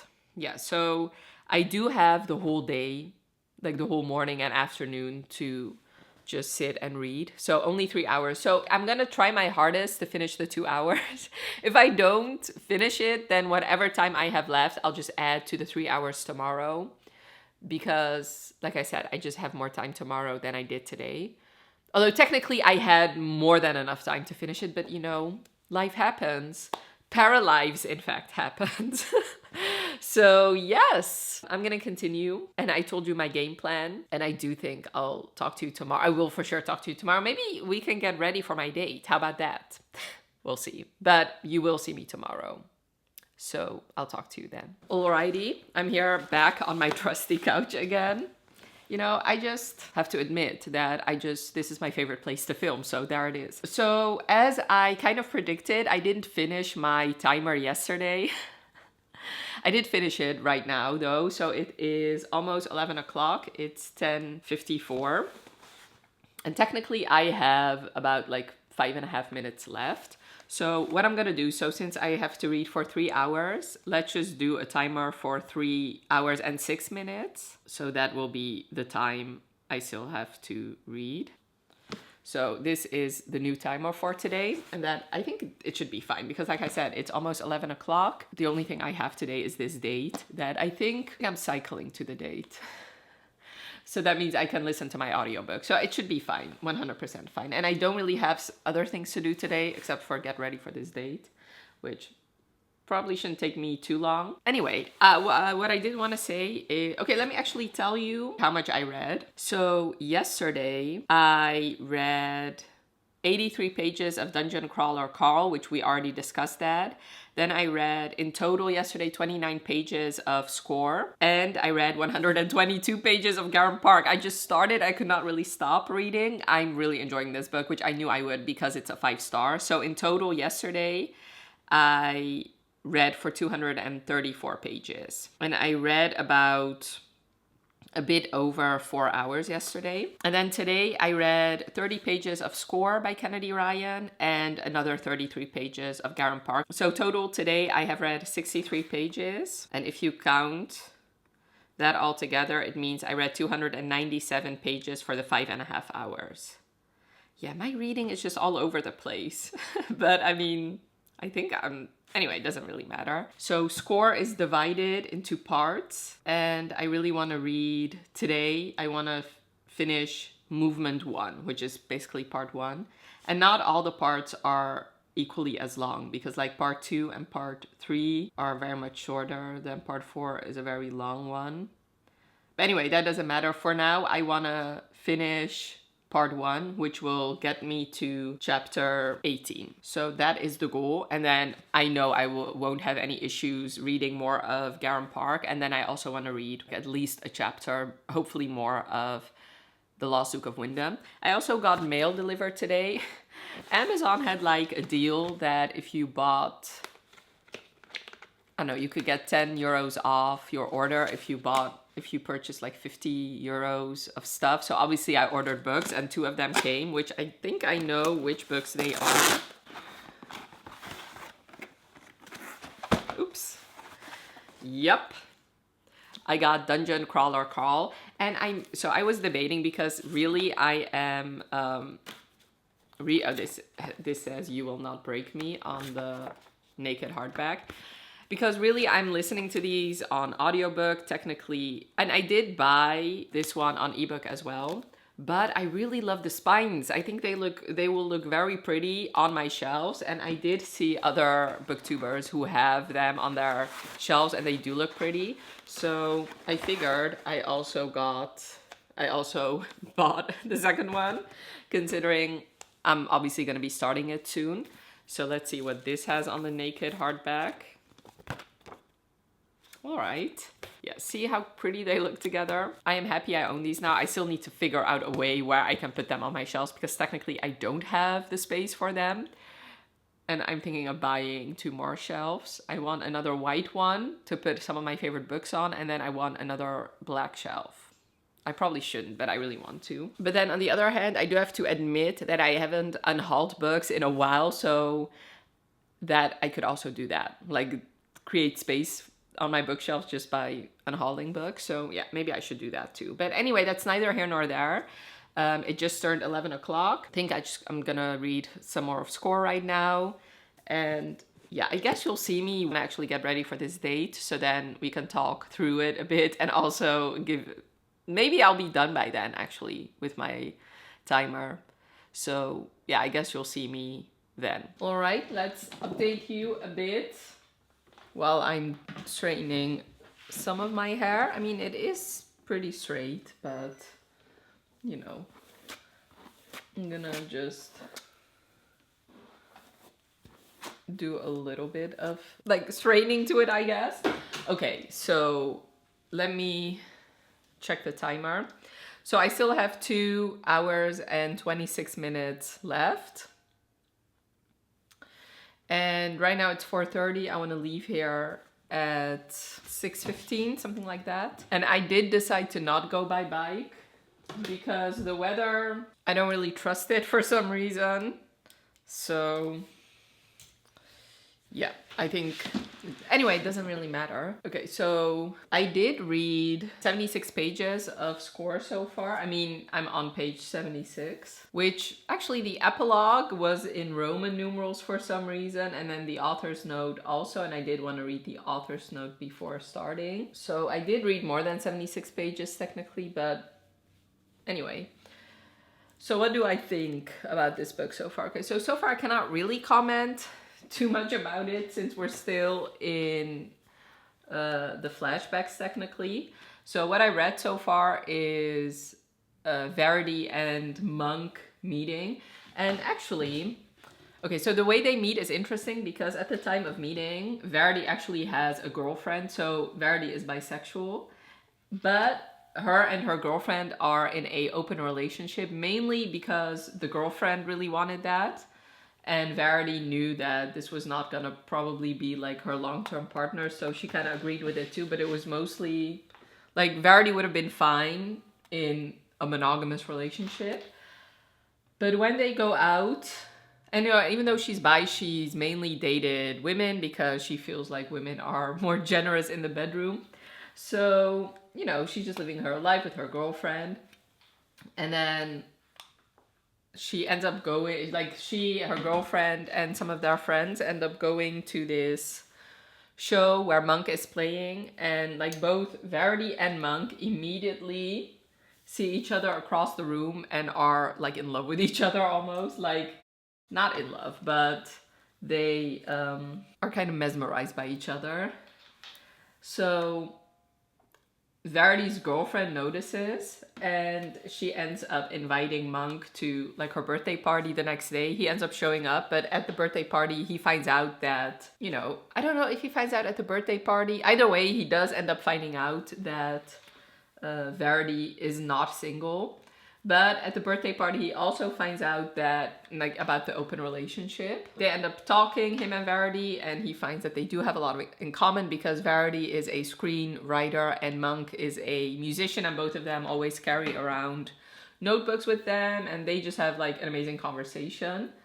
And then he ends up staying so long that he's like the only one left at this party. And then the girlfriend, who always wanted to have a threesome with Verity, and Verity never wanted that,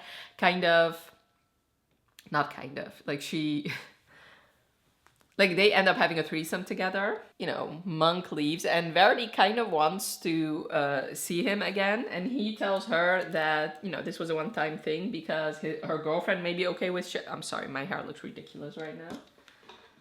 Because her girlfriend might be okay with sharing her, but he wouldn't be. So that seems to be like the end of it for a while, because Monk, he's a senior, I think. Either way, he's not really on campus a lot. So Verity, even though she's like been looking for him, she hasn't been able to find him. And then like 2 weeks later, they see each other again, and Verity informs him that her and her girlfriend have broken up.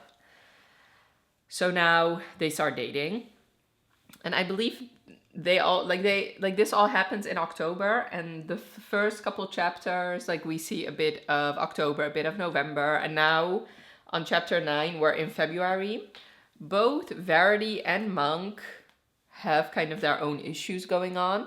So Verity is bipolar. Her parents died when she was very young, and her grandmother, or not her grandmother, her aunt took her in, and she's being a bit secretive on what happened to her parents. I think it was like, I don't know, a murder-suicide or something. I don't know. And Monk always thought that he had like this idyllic family. His father is a pastor. His mother was always very involved with the church, until his father cheated on his mom. Monk hates his dad now. He's very anti-cheating because of it. And like the reason he was okay with the threesome is because it was clear that Verity and her girlfriend were both fine. Like there was no lying there. It was very transparent. But he still, has issues with his family. He has 2 siblings. He was the only one who took their mother's side, whereas his siblings were very quick to forgive their father. And okay, so I'm a psychologist, but not a clinical psychologist.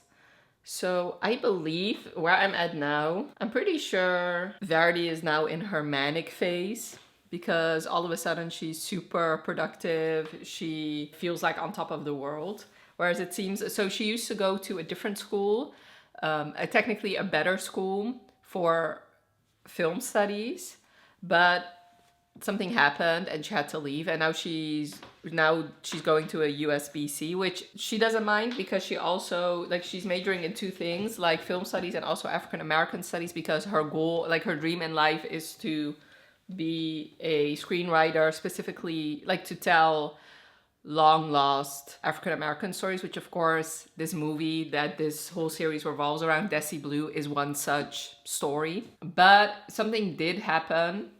It seems like when she was at USC, I believe was the other school, she was going through some major depression, which prevented her from going to classes and stuff like that, which ended up with her losing her scholarship. I believe that is what happened. So this is our romance, but we know it's a second chance romance because the book, well, first of all, if you read Real, then you know these two are not on solid ground at all. In fact, Monk seems to hate her.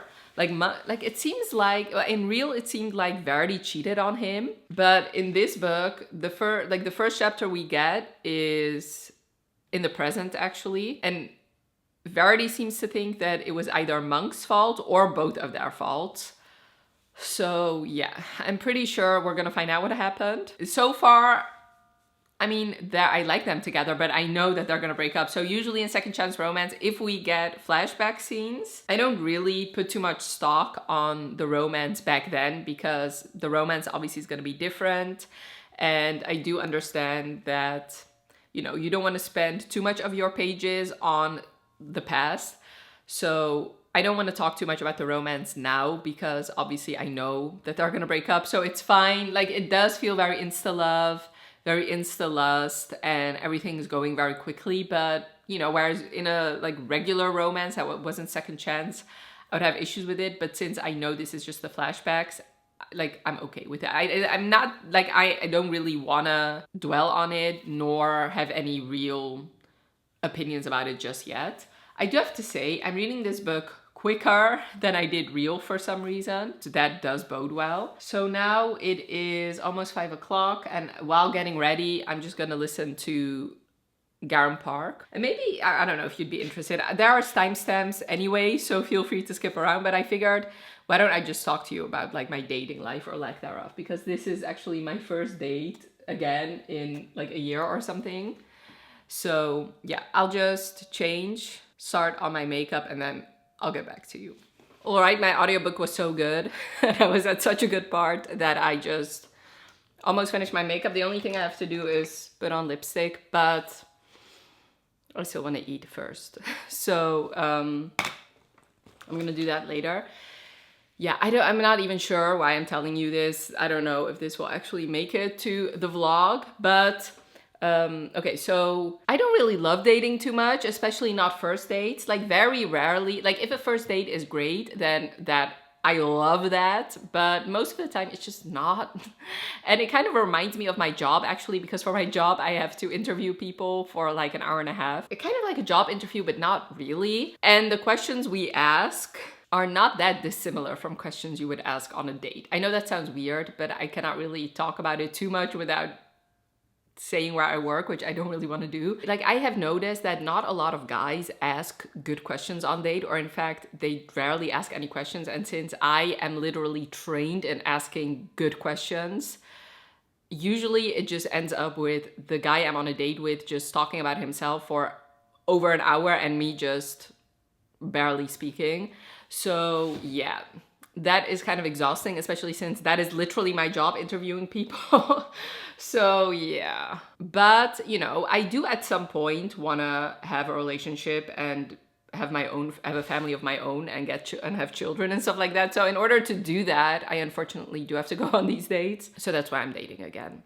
I don't want to do it too much. Yeah, so I don't even want to do like a date a week. I think I'm just gonna say that I want to have at least one date every single month. I think that is a good goal to have, I guess. And then hopefully they will be good ones. There will be good ones in there. Alrighty. I just got back from my date. It was fine. He was nice. It was a good conversation, but no, like we had no chemistry really. So yes, it was like, did I waste my time? Not really. I did like getting dolled up though, so there's that. Anyway, let me tell you what I've been doing. So mostly I've read Garron Park on my way there and on the way back. And I also read a bit of Score, which I'll tell you like my final page count tomorrow. As far as my timer is concerned, I still have 45 minutes left. Right now it is 10:30 and tomorrow I have to get up early to work. So I don't know if I'll finish the whole 45 minutes, but I do think I can get at least half an hour read. So maybe I will have to read 15 more minutes tomorrow, but maybe not. Maybe I can finish the 45 minutes because, you know, the Garron Park audiobook is so easy to listen to since I have already read it. So I do think when I get ready for bed, stuff like that, I can still listen to the audiobook. So honestly, there is a good chance I could finish the whole 45 minutes. And I think for bed, I just want to read a bit of The Lost Duke of Wyndham. Anyway, let's do the spinner wheel and let's see for tomorrow. So tomorrow, like, it would be nicer if I didn't have a lot of hours. So let's see. Perfect. 3 hours is perfect. Exactly what I need. Because tomorrow I have to work and it's going to be busier for me. I don't anticipate that after work I'll have a lot of energy to read. I mean, hopefully I can. So hopefully I can read more than 3 hours, but I do like not feeling the pressure. And then for the weekend, I don't have any plans really. So I could read, I could get the bigger numbers, no problem. So hopefully I will be able to get those numbers. So yeah, I'm glad with my 3 hours. Also, when I got back, I did find this package at my front door. So I figured let's do an unboxing. Ooh, okay, I didn't think they would put these two together, but apparently they did. Okay, so Losers Part 2 is the first one. So this one I had pre-ordered when Harley announced these were going to be traditionally published, which I do own Part 1, which is right here. So let me put them together actually. And I do know these two have artwork, yes. Ooh. Yeah, so this is a series that has been on my series spreadsheet for years now because I read The Dare before these even came out. And The Dare is one of my favorite novellas of all time. So I had every intention to read these when they came out. I already owned them on ebook. But for some, I think they intimidate me because they are pretty long. Both of them are over 500 pages. And this is a white choose, obviously. Although it's an interesting white choose because it's... Okay, so there's 4 guys. And 2 of the guys are a couple and the other 2 are also a couple. But they all share her and they also share... Like, they do scenes with each other. I genuinely don't know why I still haven't read these yet, but I mean, now I really have no excuse because I own these now on ebook and physically. And like I said, I do really enjoy The Dare, which is the novella, which I recently, I think last year I reread it. And I think my intention was to continue on. I still haven't. So somebody please like force me to read them. And then the other book I got was Half City, which this I also bought with the Dungeon Crawler Carl books. So like I said, I find it interesting that they put these two in the same package, but it's fine, obviously. So this has sprayed edges. Okay, so this to me sounds very much like these early, like 2000s paranormal series. And ever since I first heard about it, I was very intrigued. And I think my plan was to actually read this when it came out, but I was in a reading slump. And to be fair, I have heard mixed things about this book, but it does sound like something I love. Like about this like demon hunter falling in love with a demon, going to this like magical school. It sounds amazing, okay? It sounds like everything I love. So I'm excited about these 2 books. But yeah, I guess you'll see me tomorrow. And I should just stop because I really want to just finish the 45 minutes. Like I really want to make an effort to finish it today. Although like I said, like since I only have 3 hours tomorrow, it should be fine. I guess you'll see me tomorrow more bedraggled. Although if I wake up early enough, maybe I will put on makeup tomorrow for work. We'll see. But yeah, I guess you'll see me tomorrow anyway. Hi. It is Saturday now, and I didn't update you at all yesterday. For 2 reasons. One, I was so tired, and I do think it's because the hay fever is killing me right now. Let me actually, So I was tired, and my second reason is that I did, in fact, become addicted to Paralives. So yeah, there's that. I did manage to finish my hours yesterday. And a part of that is because I was listening to my audiobook while playing Paralives. And on my way to work and back, I also could listen to my audiobook. I did, in fact, finish Garron Park and have already started Lot 62. And I am pretty far into Lot 62. So yeah, even though they were technically not on my TBR, I kind of binge through them because it is very easy listening, especially Garron Park, since it was a reread. I gave it 5 stars.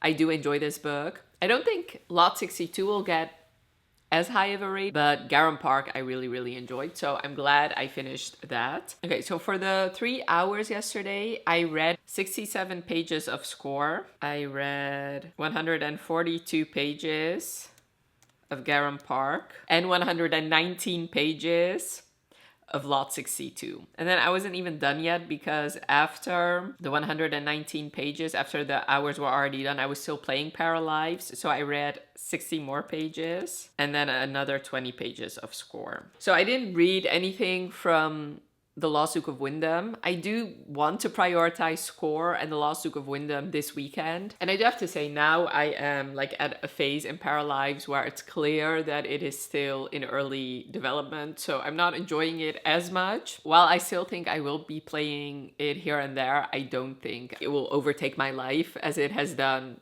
especially yesterday. Okay, so let's talk about Score. So I'm on page 155. And so far, we're still in flashback scenes. So the way this story is structured is... So I told you about these different acts. So movement 1 was Monk and Verity meeting each other at their college. And we see them meeting, them getting together, and we see what broke them up. Which a big reason why they broke up is because she was in a manic episode because she's bipolar. And I do... Like, I had... Okay, so even though I'm not a clinical psychologist, I have studied psychology and bipolar disorder, depression. I did study that, and I do think, even though I'm not bipolar myself, but I do feel like Kennedy did a good job portraying what that could look like and like what kind of effect it would have on your finances, on your relationship. So I feel like that was portrayed accurately, but obviously it's not, I don't know for sure. Then movement 2, we go back in the past even more, where we see what happened to Verity's parents, and that is only 1 chapter. And then movement 3 is now 2 years after the events that broke Verity and Monk up, and we see them meeting again. And I am pretty sure that Act 4, movement 4, which starts on page 161, I'm pretty sure that is finally when we get the present chapters. At the moment, this is not really my favorite book because I don't have that romance yet. Like, I get, obviously, in a second chance romance, you do have to spend time reminiscing about the past and explaining what happened, especially if it so closely relates to a big part of one of your characters, in this case, Verity being bipolar. But I do prefer in second chance romances that we spend way more time in the present and then we just get a couple flashbacks here and there and not start off the whole book with what happened in the past, because I know that is not going to be the same relationship as 9 years later when they meet each other again. They've grown up. Verity will know more about her diagnosis and they have time for things to settle. So then I cannot really get invested in like that first part of the relationship. So it makes me not really that into the book. But I mean, obviously this is a very important book and I do trust Kennedy Ryan to handle this such heavy subject matter very respectfully. But it doesn't really make me want to read it, honestly. But now, since we're getting closer to present chapters, and today I don't really have anything else to do. I do want to edit a video, but other than that, I don't really have a whole lot to do. And I'm going to make a concerted effort to not play Paralives so much. So like I said, Score is going to be my #1 priority. And then I do want to read more of The Lost Duke of Wyndham. And Lot 62, which, let me actually tell you where I'm at with that book now. I don't know if this makes any sense to you, but anyway. So I'm on chapter 26, which is page 224, which is already halfway through. You know, there's a decent chance that I might actually be able to finish this book this weekend, which is crazy to me. But anyway, so Lot 62, basically you follow Devon and Maddox a year from the events of the first book, and it's basically them navigating their lives together now that they actually live together and have been together for over a year. But since they still are pretty poor, even though now they're in a better financial position than they were in the first book, and there's still Devon's father to deal with, who's just causing havoc on their lives. And, you know, both of them have mothers with mental illness. And since they are like from the wrong side of the tracks, nobody, like cops, stuff like that, don't really give them the benefit of the doubt. So it's them trying to navigate their lives while, you know, life keeps throwing shit in their way, honestly. Also, what I do enjoy about this book, I mean, I enjoy these two together. They're just hot together, but I do like that they still fight, that they still bicker, and, you know, it's not like all of a sudden it's just like they're lovey-dovey. That's just not who they are. One thing I do enjoy is I do know that there's a third book that follows their brothers, and they are best friends. So it's going to be a friends to lovers. And I do like the hints we're getting of that romance here, because Maddox's brother keeps asking questions about his sexuality, and then we just got a scene between them where he discusses that he has started to look at Nate a bit differently, so I do enjoy that. So like I said, I don't think this will get as high of a rating as the first book, but I am enjoying it, and I do like these characters. So yeah, and obviously the fact that I just flew through this book already, even though I had no intentions to actually start it this month, should say enough. So yes. Like I said, I'm going to continue reading. And let me actually cue to Spinner Wheel I did yesterday.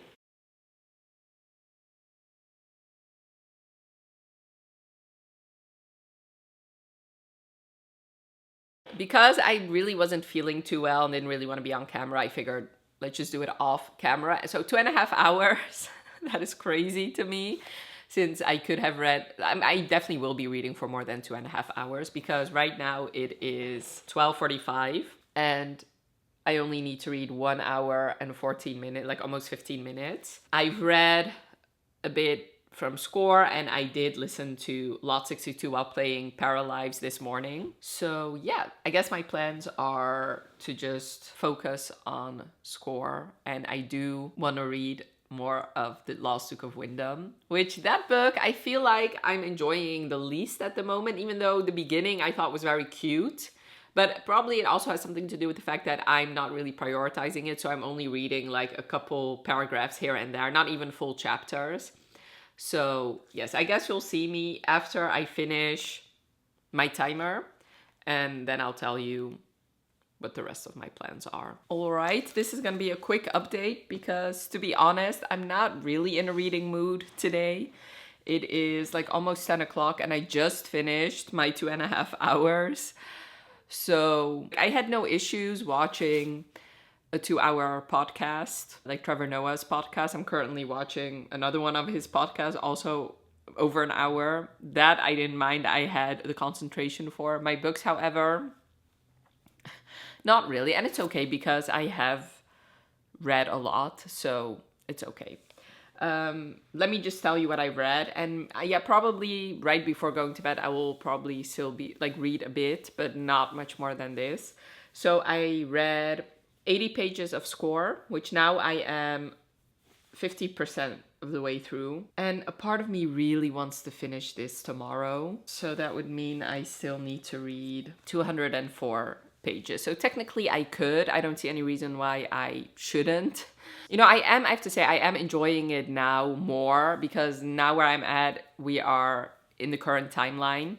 So I am enjoying seeing these two interact now, as opposed to in the past when I know they're going to break up. So I don't want to make any promises, but yeah, my goal is to finish it. We'll see if that happens. Then I read 45 pages of Lot 62, which I was listening to it while playing Paralives, and I found that I really had to slow it down otherwise, because obviously Paralives is a new game to me.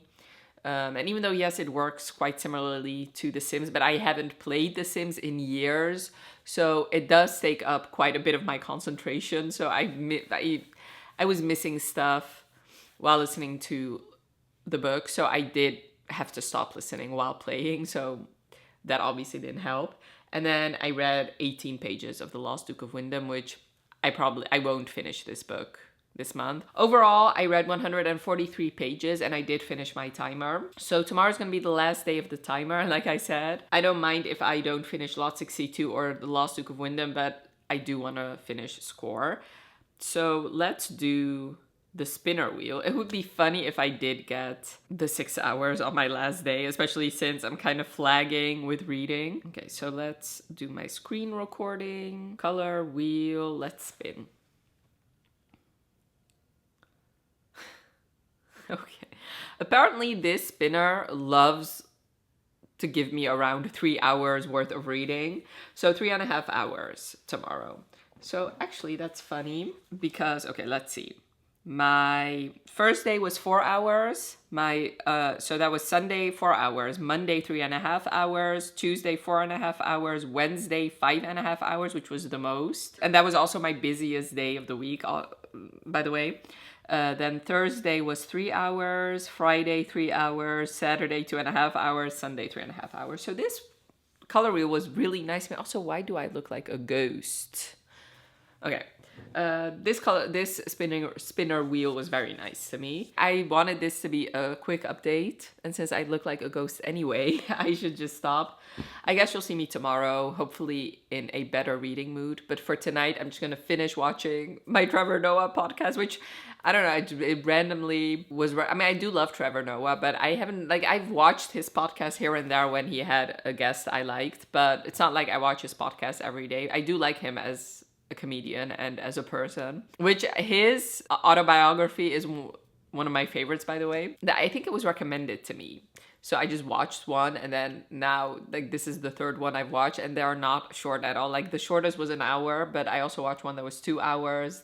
This one I'm currently watching, also 2 hours. I'm watching the one with John Oliver right now. So anyway, listen, I genuinely didn't think that in this reading vlog I would talk about Paralives and Trevor Noah podcast for some reason, but here we are. So I guess you'll see me tomorrow. Alrighty, it is June 1st, which means this challenge is over now. I finished Score yesterday, and it was pretty late, and I mean, I could have updated you, but I wasn't really feeling it.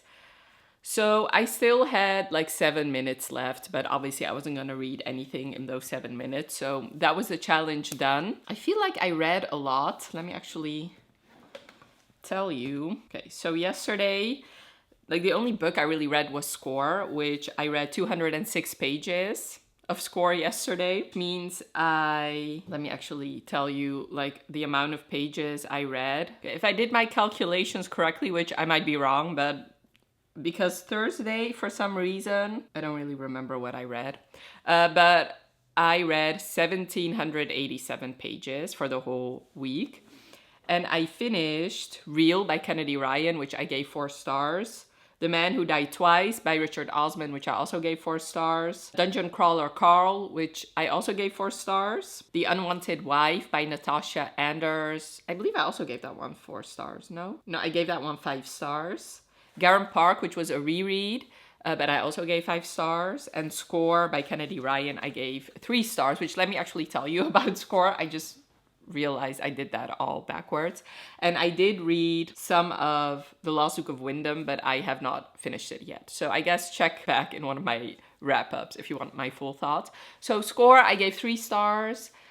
Okay, so I felt similarly about Score that I did about Real, where I felt like the romance was the weakest part, except I felt like I was more on board. It was stronger in Real than it was in Score. I felt like, okay, so as I said before in my earlier update, I felt like Kennedy did a good job with the bipolar representation. Like, I really felt, like, I feel like I felt as manic as Verity when she was going through the manic episodes. Like, I don't know, I felt like I wanted to read faster. I felt like she did a good job placing the reader where the character was at that point.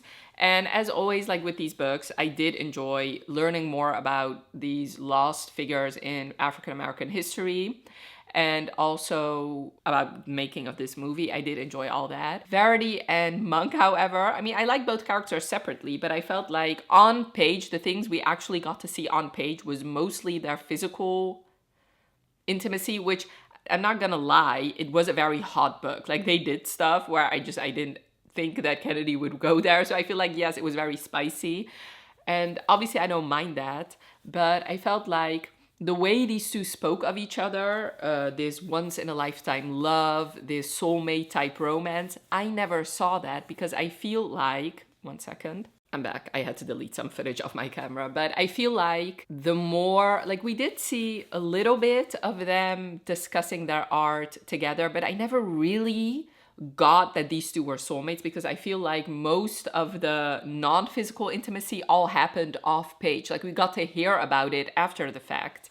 And that, if that happens in romances, that usually bothers me because I want to be a part of that. Like I want to see that conversation on page because otherwise it's very difficult for me to believe in your romance, and a once in a lifetime romance at that, because to make me believe that these two would still be pining for each other 12 years after this very short relationship they had, which was only 3 or 4 months, where I knew for sure one of them was keeping secrets from the other one, and then to believe that 12 years later nobody ever compared to the other one, that Monk and Verity have been pining for each other for all these years, while I never really believed in that 4-month relationship anyway. And then flash forward these 12 years, like when they first got together, it was also very physical, and then to leap from no, I want to be there, like I want to be exclusive, I want to have an actual relationship, that also, I feel like Kennedy never really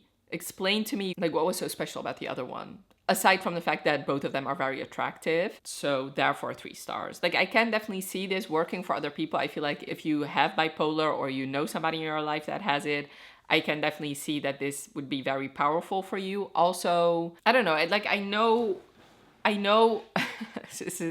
have never given Kennedy Ryan 5 stars, which makes me very sad because I know she's a very well-beloved author. So this might actually just be me, and I do feel like, so there's 2 books of hers I still want to read because I own them, the first and third book in the Skyland series. But if those also disappoint me a bit, then maybe her books are just not for me and I should just come to terms with that and stop reading her books. Having said that, it's not like I've given all her books 2 stars. That's not the case at all. I've given her books like usually 4 or 3 stars. Yeah, yes, one of them was 2 stars, but that was just a novella.